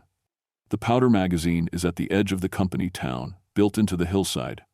The door is rusted shut, but we kick it open. Inside, covered in 40 years of dust, are cases of mining explosives. Old dynamite, blasting caps, fuses. Dangerous as hell, probably unstable, definitely illegal to use. This could kill us, Sarah says. Yeah, but it might save everyone else. We load up, carry as much as we can back to the breach. The sounds from below are getting worse, screaming both human and not. The coal walkers are losing. I can see down into the crack now, see the fighting. The miners are glowing, their ghostly bodies burning with blue light as they swing their tools. But the things they're fighting are darker than darkness. They absorb light, swallow it, and they're winning. We need to go. Down there, I say. We'll die. We're going to die anyway if that thing gets out. We tie ropes around our waists and lower ourselves into the crack. It's like descending into hell. The heat is overwhelming. The smell makes my eyes water. At the bottom, we see the cave system. It's huge, a natural cathedral carved in stone, and it's full of coal. But not normal coal. This coal moves. Pulses. It's alive. Big Jim sees us. I told you to leave. We brought explosives. Where do we place them? He understands immediately, points to support pillars around the cave. There, and there. Bring the whole thing down. Bury it deeper. We work fast. Sarah knows how to set charges. I help her place them while the coal walkers hold the line against the things crawling up from below. I get a good look at one of the creatures. It's made of coal, but it moves like liquid. It has too many arms, too many mouths. And where it touches the ground, the rock dies. Turns to ash. These things are what coal comes from, Sarah whispers.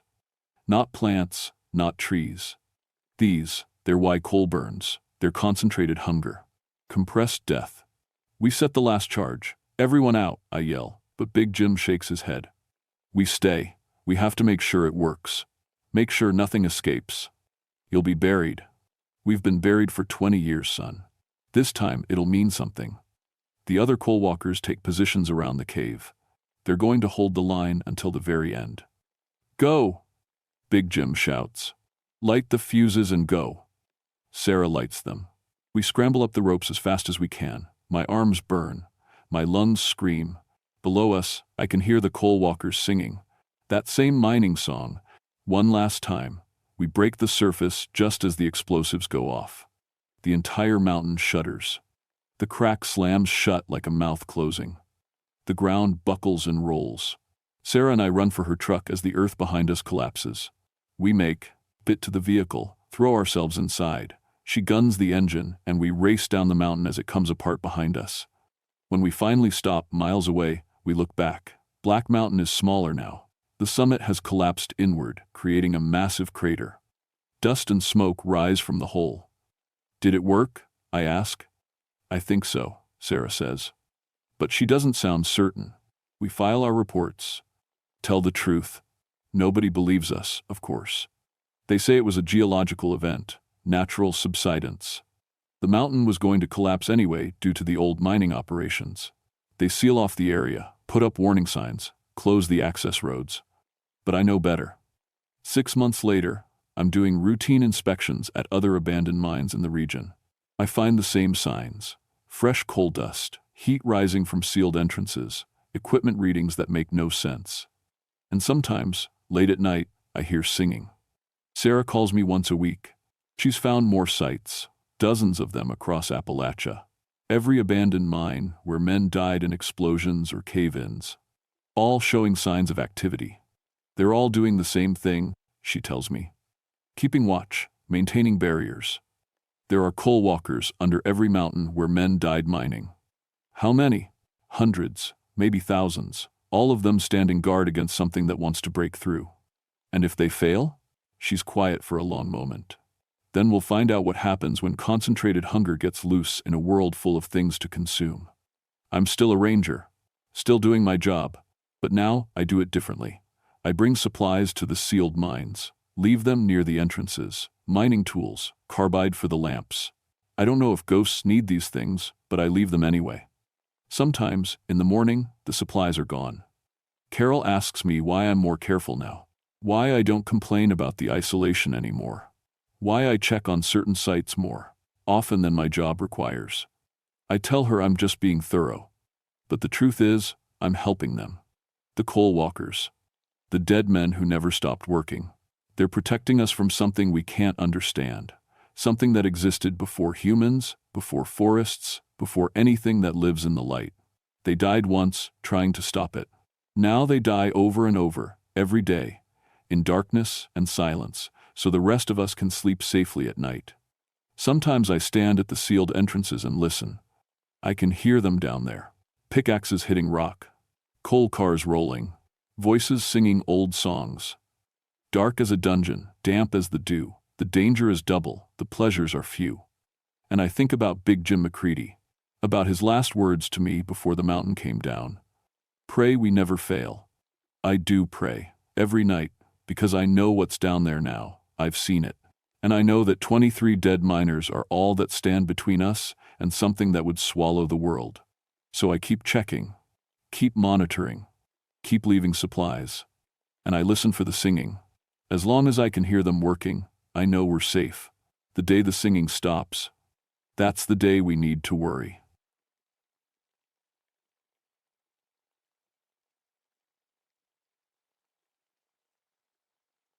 My name is Margaret Caldwell, but everyone calls me Maggie. For 15 years, I've been working as a cultural resource specialist for the Blue Ridge Parkway in Virginia. That's a fancy way of saying I preserve old songs and stories before they disappear forever. I love my job. I really do. There's something magical about recording an 80-year-old woman singing a ballad her grandmother taught her, or finding handwritten music tucked in an attic that nobody's played in 100 years. My office is filled with old instruments, dulcimers, banjos, fiddles, and my computer holds recordings of over 300 traditional songs. People think it's strange that someone with my background ended up here. I trained at Juilliard. I was supposed to have a concert career, playing classical music in big city halls. But then I came to these mountains for a summer folklore project during grad school, and I never left. Something about these old songs got into my blood. They felt more real than anything I'd played on a stage. My husband David used to joke that I married the mountains instead of him. He'd laugh when he said it, but there was truth there. After he died of a heart attack last March, sudden, no warning, just gone at 43, the mountains were all I had left. That September, I was working on a special project at a place called Harmony Hollow. It's way up on Devil's Backbone Ridge, about 16 miles from the main parkway. You have to take an old logging road that's more holes than pavement, and then hike the last mile because the road just stops. The hollow sits at the top of the ridge, where a small settlement used to be back in the 1800s. The place is beautiful in a lonely way. Stone foundations mark where a church and schoolhouse once stood. In the center is a natural amphitheater, a semicircle of rock that curves around a flat area like cupped hands. The acoustics there are perfect. You can whisper on one side and hear it clearly 50 feet away. The settlement was abandoned in 1943. The official records say the families just moved away, looking for work during the war. But the old-timers tell different stories. They say the children started singing songs nobody taught them. Songs in languages that sounded almost like Cherokee, but not quite. Songs that made the adults uneasy. I never believed those stories. I'm a researcher. I deal in facts, in recordings, in written history. Mountain folklore is fascinating, but it's just that folklore. Stories people tell to make lonely places feel less empty. The Park Service wanted me to create an audio tour of Harmony Hollow for visitors. They'd installed a small solar-powered speaker system at the site, and my job was to record ambient sounds and maybe some historical narration about the settlement's musical heritage. I drove up on September 18th, arriving around 5 in the evening.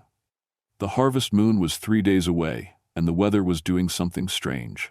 The valleys were filling with mist, but the ridge stayed clear. The air felt thick and still. I set up my equipment in the amphitheater as the sun got low. I had professional recording gear, the good stuff, with multiple microphones that could capture sounds from different directions. I also had my phone, a walkie-talkie that barely worked up here, and my grandmother's old fiddle that I always brought to these sites. Sometimes holding an instrument helped me imagine what the place had been like when people still lived here. The first recording was just ambient sound. Wind through the rocks. Birds settling in for the night. The distant sound of the creek far down the mountain. I let the tape run for 20 minutes. Standing quiet, just listening. That's when I heard it. At first, I thought it was wind coming through the rocks in a weird way. But then I realized it sounded like humming.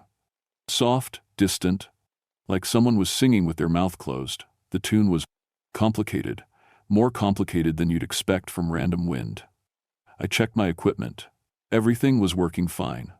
I walked around the amphitheater, trying to locate the source. The humming seemed to come from everywhere and nowhere. Then it stopped. I stood there for 5 minutes, waiting. Nothing, just normal evening sounds. I packed up as darkness fell, telling myself it was nothing, just acoustics. This place was famous for strange echoes. That's what made it special. But as I hiked back to my truck in the dusk, I couldn't shake the feeling that the humming had been following me. Like the mountain was trying to remember a song it used to know. I didn't listen to the recording until I got home that night. My little house sits about 10 miles from the parkway entrance, tucked in the woods where I can't see another building. David and I bought it because we wanted privacy. Now the privacy just felt like being alone. I made tea, sat at my desk, and plugged in the digital recorder. The first 15 minutes were exactly what I expected. Wind, birds, the creek. Then, at minute 16, I heard it. Voices. Not one voice, humming. Multiple voices, singing in harmony. The melody was complex, using scales I didn't recognize. It wasn't quite major or minor, something in between, something that made my chest feel tight. I played it again. And again. The voices were clear. At least 4 different parts, all weaving together. But I'd been standing right there. The amphitheater was empty. I could see every inch of it. I opened my audio analysis software and looked at the waveform. The frequencies were wrong. Some of the voices were hitting notes too low for human vocal cords, others too high. But they sounded human, they sounded beautiful. I didn't sleep well that night. I kept hearing that melody in my head. The next morning, I drove back up to Harmony Hollow. I needed to figure this out. Maybe there was a cave nearby, and I was hearing echoes from hikers somewhere else on the mountain. Maybe my equipment had picked up a radio signal somehow. The mist was heavier that day, filling the hollow like a white sea. I could barely see 10 feet ahead as I set up the equipment again. I started recording at 11 in the morning, broad daylight, no mysterious evening light to play tricks on my eyes. I sat on the stone foundation of the old church and waited. At 11:23, according to my recorder's timestamp, it started again. This time I wasn't just hearing it in my headphones later. I was hearing it live, real, happening right now. The voices rose from the mist like they were part of it. The same complex harmonies, but now I could hear words. Not English, not Cherokee, though some of the sounds were close. The language felt old, worn smooth like river stones. "Hello?" I called out. My voice sounded small and stupid. The singing continued, unconcerned with me. I grabbed my phone and started recording video, turning in a slow circle. The mist was so thick I could barely see the rocks around the amphitheater. The singing seemed to come from every direction. Then I saw something. Just for a second, a shape in the mist. Tall, human-like, but it didn't move right. It looked like it was conducting, arms moving in patterns that matched the music's rhythm. "Who's there?" I shouted. The shape vanished. The singing stopped. The mist stayed thick and white and silent. My hands were shaking. I made myself walk to where I'd seen the figure. There was nothing. No footprints in the damp ground. No disturbed leaves. Nothing.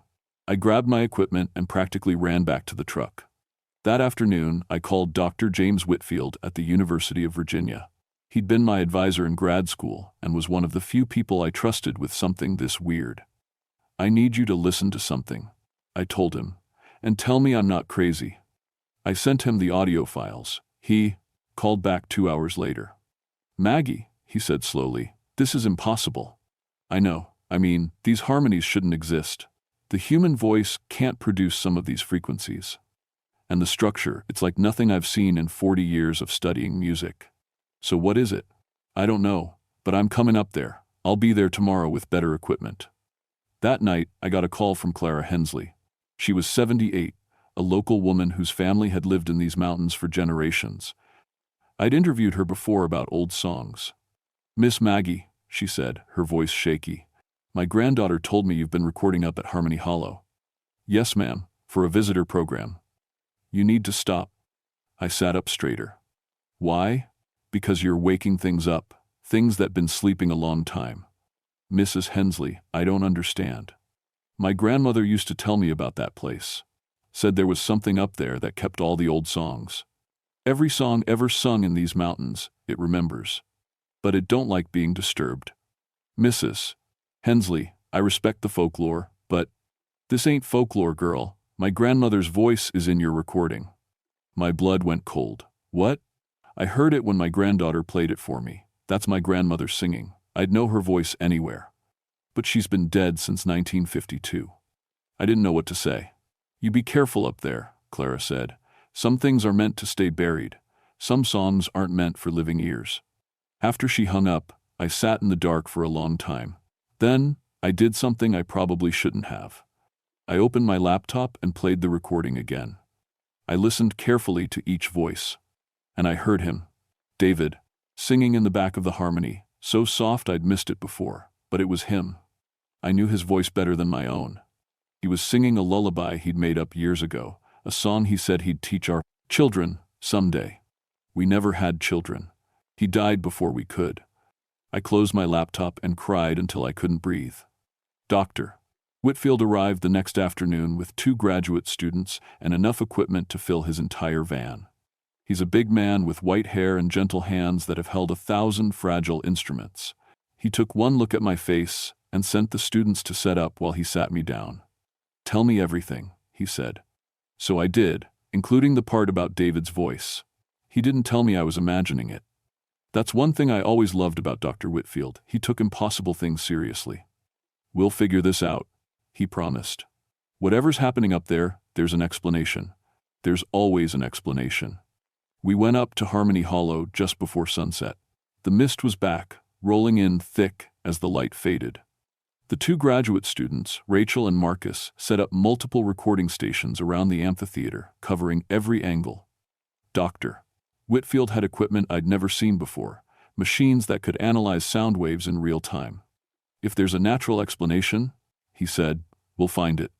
We waited as darkness fell. The mist got thicker. The temperature dropped fast, the way it does in the mountains in September. Rachel made a joke about ghost hunting, but it fell flat. Nobody laughed. At 8:47 p.m., it began. The singing started soft, like it was coming from a great distance. But within minutes, it was everywhere. Louder than before. More voices than I'd heard in previous recordings. The harmonies were so complex, they hurt to follow, like trying to look at something too bright. Dr. Whitfield's face went white as he watched his equipment. This is impossible, he whispered. These frequencies, human vocal cords can't. Then the mist began to move. Not like wind was pushing it.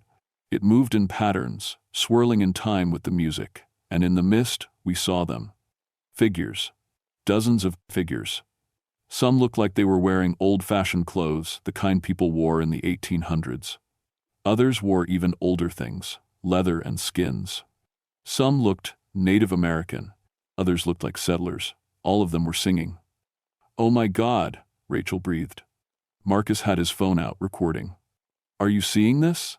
The figures didn't seem to notice us. They sang, their mouths moving, their hands gesturing, but they weren't quite solid. I could see through them, see the rocks behind them. Dr. Whitfield stepped forward. Hello? He called. Can you hear us? The singing didn't change. The figures didn't react. Then one of them turned toward us. It was a woman, young, wearing a simple dress from maybe 100 years ago. She looked right at me. Her mouth kept moving with the song, but her eyes were on mine. She pointed at me. The other figures stopped singing, one by one. The silence was crushing. All of them turned to look at me. Maggie. Doctor, Whitfield said quietly. Don't move. The figures began to walk toward me. Not fast, slow, deliberate. Their feet made no sound. They came closer and closer, until they were standing in a circle around me. The young woman reached out her hand. I don't know why I did it. I should have run, but something in her eyes looked sad and desperate.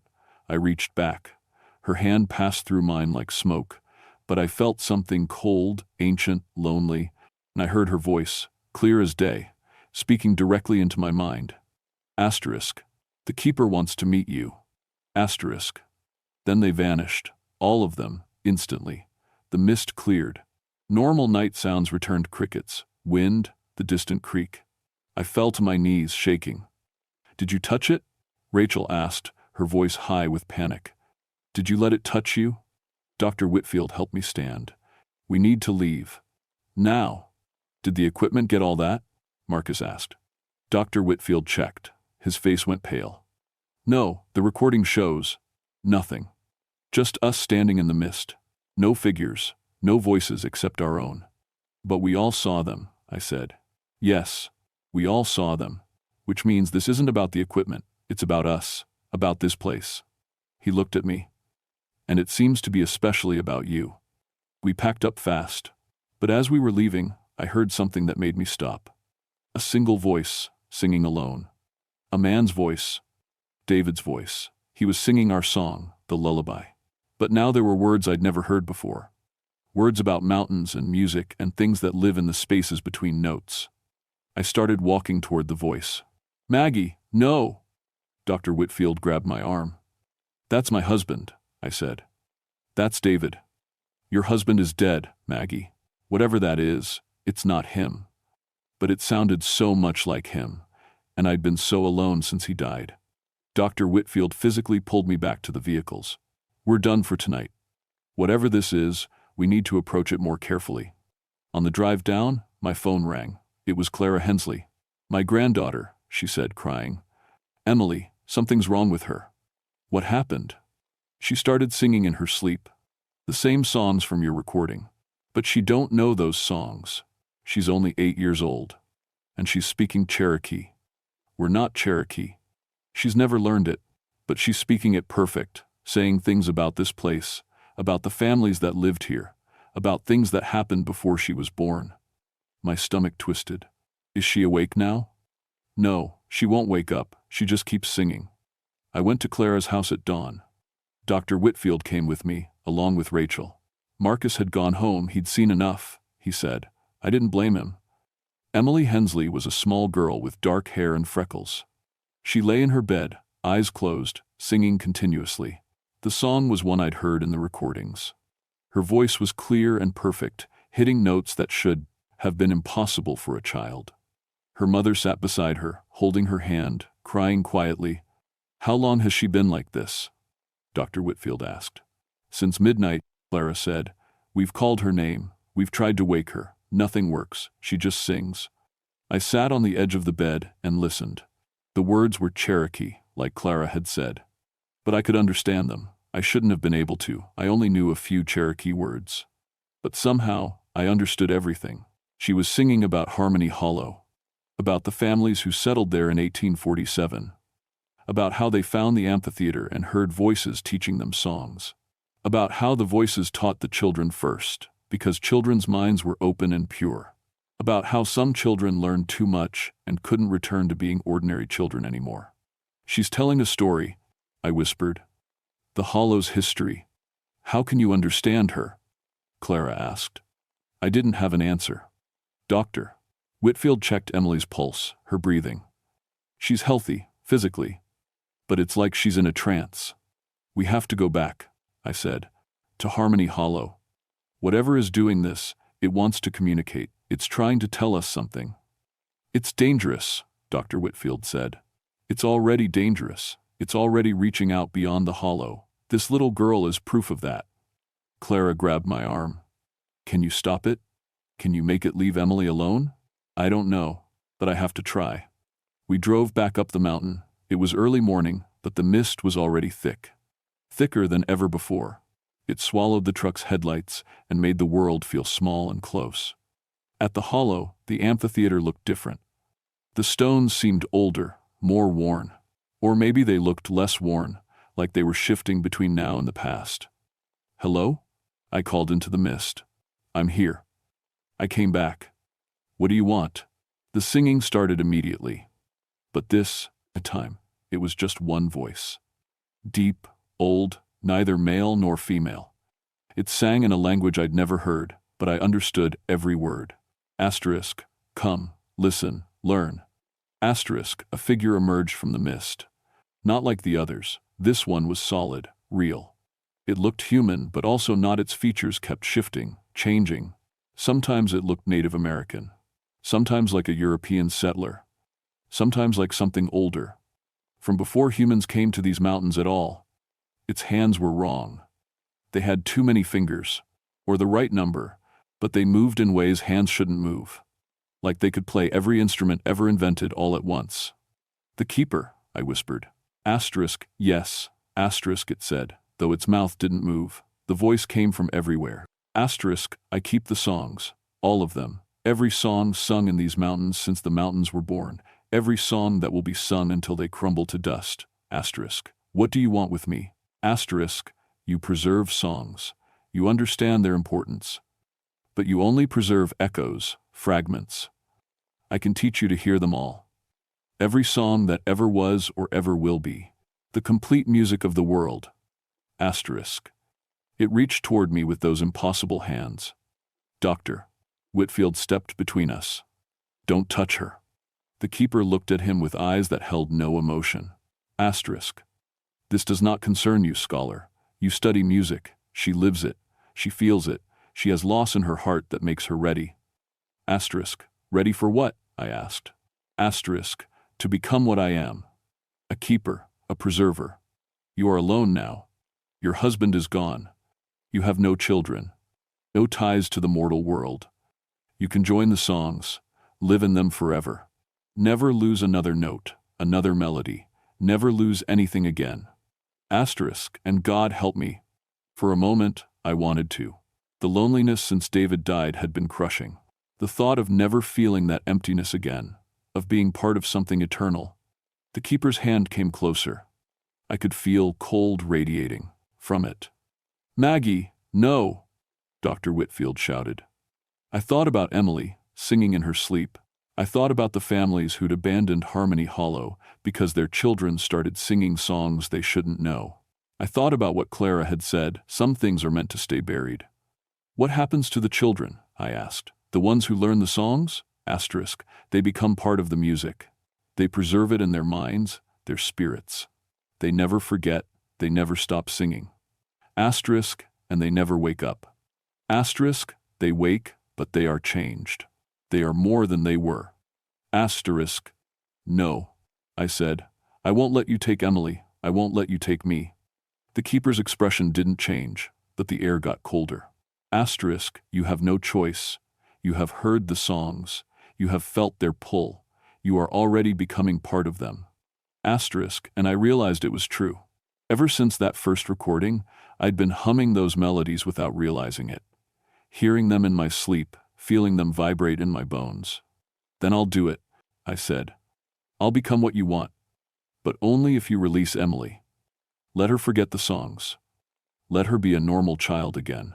Asterisk, Maggie, what are you doing? Asterisk, Dr. Whitfield grabbed my arm. It's the only way, I told him. Someone has to carry these songs. Better me than a child. The keeper tilted its head, considering. Asterisk, you would trade yourself. Asterisk, yes, but I have conditions. I'll help you preserve the songs. I'll be a bridge between you and the human world. But I stay human. I stay myself. I don't disappear into the music completely. And you leave the children alone. The keeper was silent for a long moment. Then, asterisk, you cannot stay fully human and hold this knowledge. The songs are too vast, too old. They will change you. Asterisk, then let them change me slowly. Give me time to adjust. And in return, I'll make sure the old songs aren't forgotten. I'll teach them to people who want to learn. I'll be your ambassador. Asterisk, ambassador, asterisk, the keeper repeated, as if tasting the word. Asterisk, yes, this could work. Very well. I accept your terms. Asterisk. It reached out, and this time I didn't pull away. Its hand touched my forehead, and the world exploded into music. I heard everything. Every song ever sung in the Blue Ridge Mountains. Every drum beat, every flute note, every voice raised in joy or sorrow. Cherokee chants from 1,000 years ago. Scottish ballads brought over the ocean. Blues songs from the coal mines. Gospel songs from country churches. Children's rhymes. Lullabies. Work songs. Love songs. Death songs. All of it, at once, pouring into my mind like a flood. I should have drowned in it. But the keeper held me steady, showing me how to sort the songs, how to file them away in my memory like books on infinite shelves. Still overwhelming. Still more than any human should hold. But manageable. Barely. When I came back to myself, I was lying on the ground. Dr. Whitfield was kneeling beside me, checking my pulse. The sun was higher. I'd lost time. "She's breathing," he said to Rachel. "Maggie? Can you hear me?" I opened my eyes. The world looked the same, but I heard it differently now. The wind in the trees wasn't just wind, it was a song. The creek down the mountain wasn't just water, it was a rhythm. Everything was music. "Emily?" I croaked. Dr. Whitfield's phone rang. He answered, listened, and relief flooded his face. "She's awake, just woke up. She doesn't remember anything." I closed my eyes and felt tears slide down my temples. Good. The keeper was gone. But I could feel it in the rocks around us, in the air, in the mist. It was always here, it always would be. "What did it do to you?" Rachel asked quietly. "Taught me," I said. "Made me. A translator, between its world and ours." Dr. Whitfield helped me sit up. "Are you okay?" "I don't know yet." We went back down the mountain. I stayed at Clara's house for a while, watching Emily play with her toys like nothing had happened. She was just a normal 8-year-old again. But I wasn't normal anymore. That was 3 months ago. I still work for the Park Service. I still record old songs and preserve traditions. But now I do it with a different purpose. I'm teaching people the songs that the keeper once remembered. Not the overwhelming ancient ones, those would break human minds. But the old ballads, the work songs, the children's rhymes that are in danger of being forgotten. I can hear David's voice sometimes, woven into the wind. I know it's not really him. It's just the mountain's memory of him. The songs he sang preserved forever in the keeper's collection. But it's enough. It's better than silence. The hardest part is that I'm changing. Slowly, like the keeper promised, but changing. Modern music sounds wrong to me now, too simple, too disconnected from the earth and the old ways. I find myself humming melodies that haven't been sung in centuries. Sometimes I wake up at night speaking Cherokee, though I never formally learned it.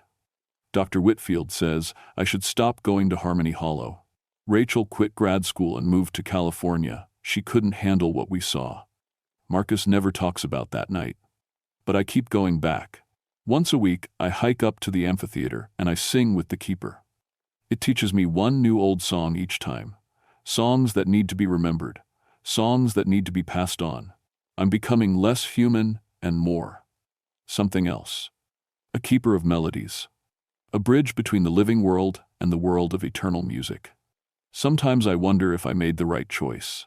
If I should have just refused, run away, let someone else deal with the keeper and its songs. But then I remember Emily, playing and laughing, free of the burden I carry. And I think maybe this is what I was meant for all along. Maybe this is why those old songs called to me in the first place. Why I gave up concert halls for mountains and hollows. I'm preserving something important, something ancient, something that matters. Even if it means I'm slowly forgetting how to be Maggie Caldwell, the woman who loved her husband and wanted children and dreamed of a normal life. The songs remember her, though.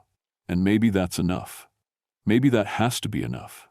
Because in Harmony Hollow, on moonlit nights when the mist is thick, I can still hear David singing. And all the voices of all the people who ever loved these mountains.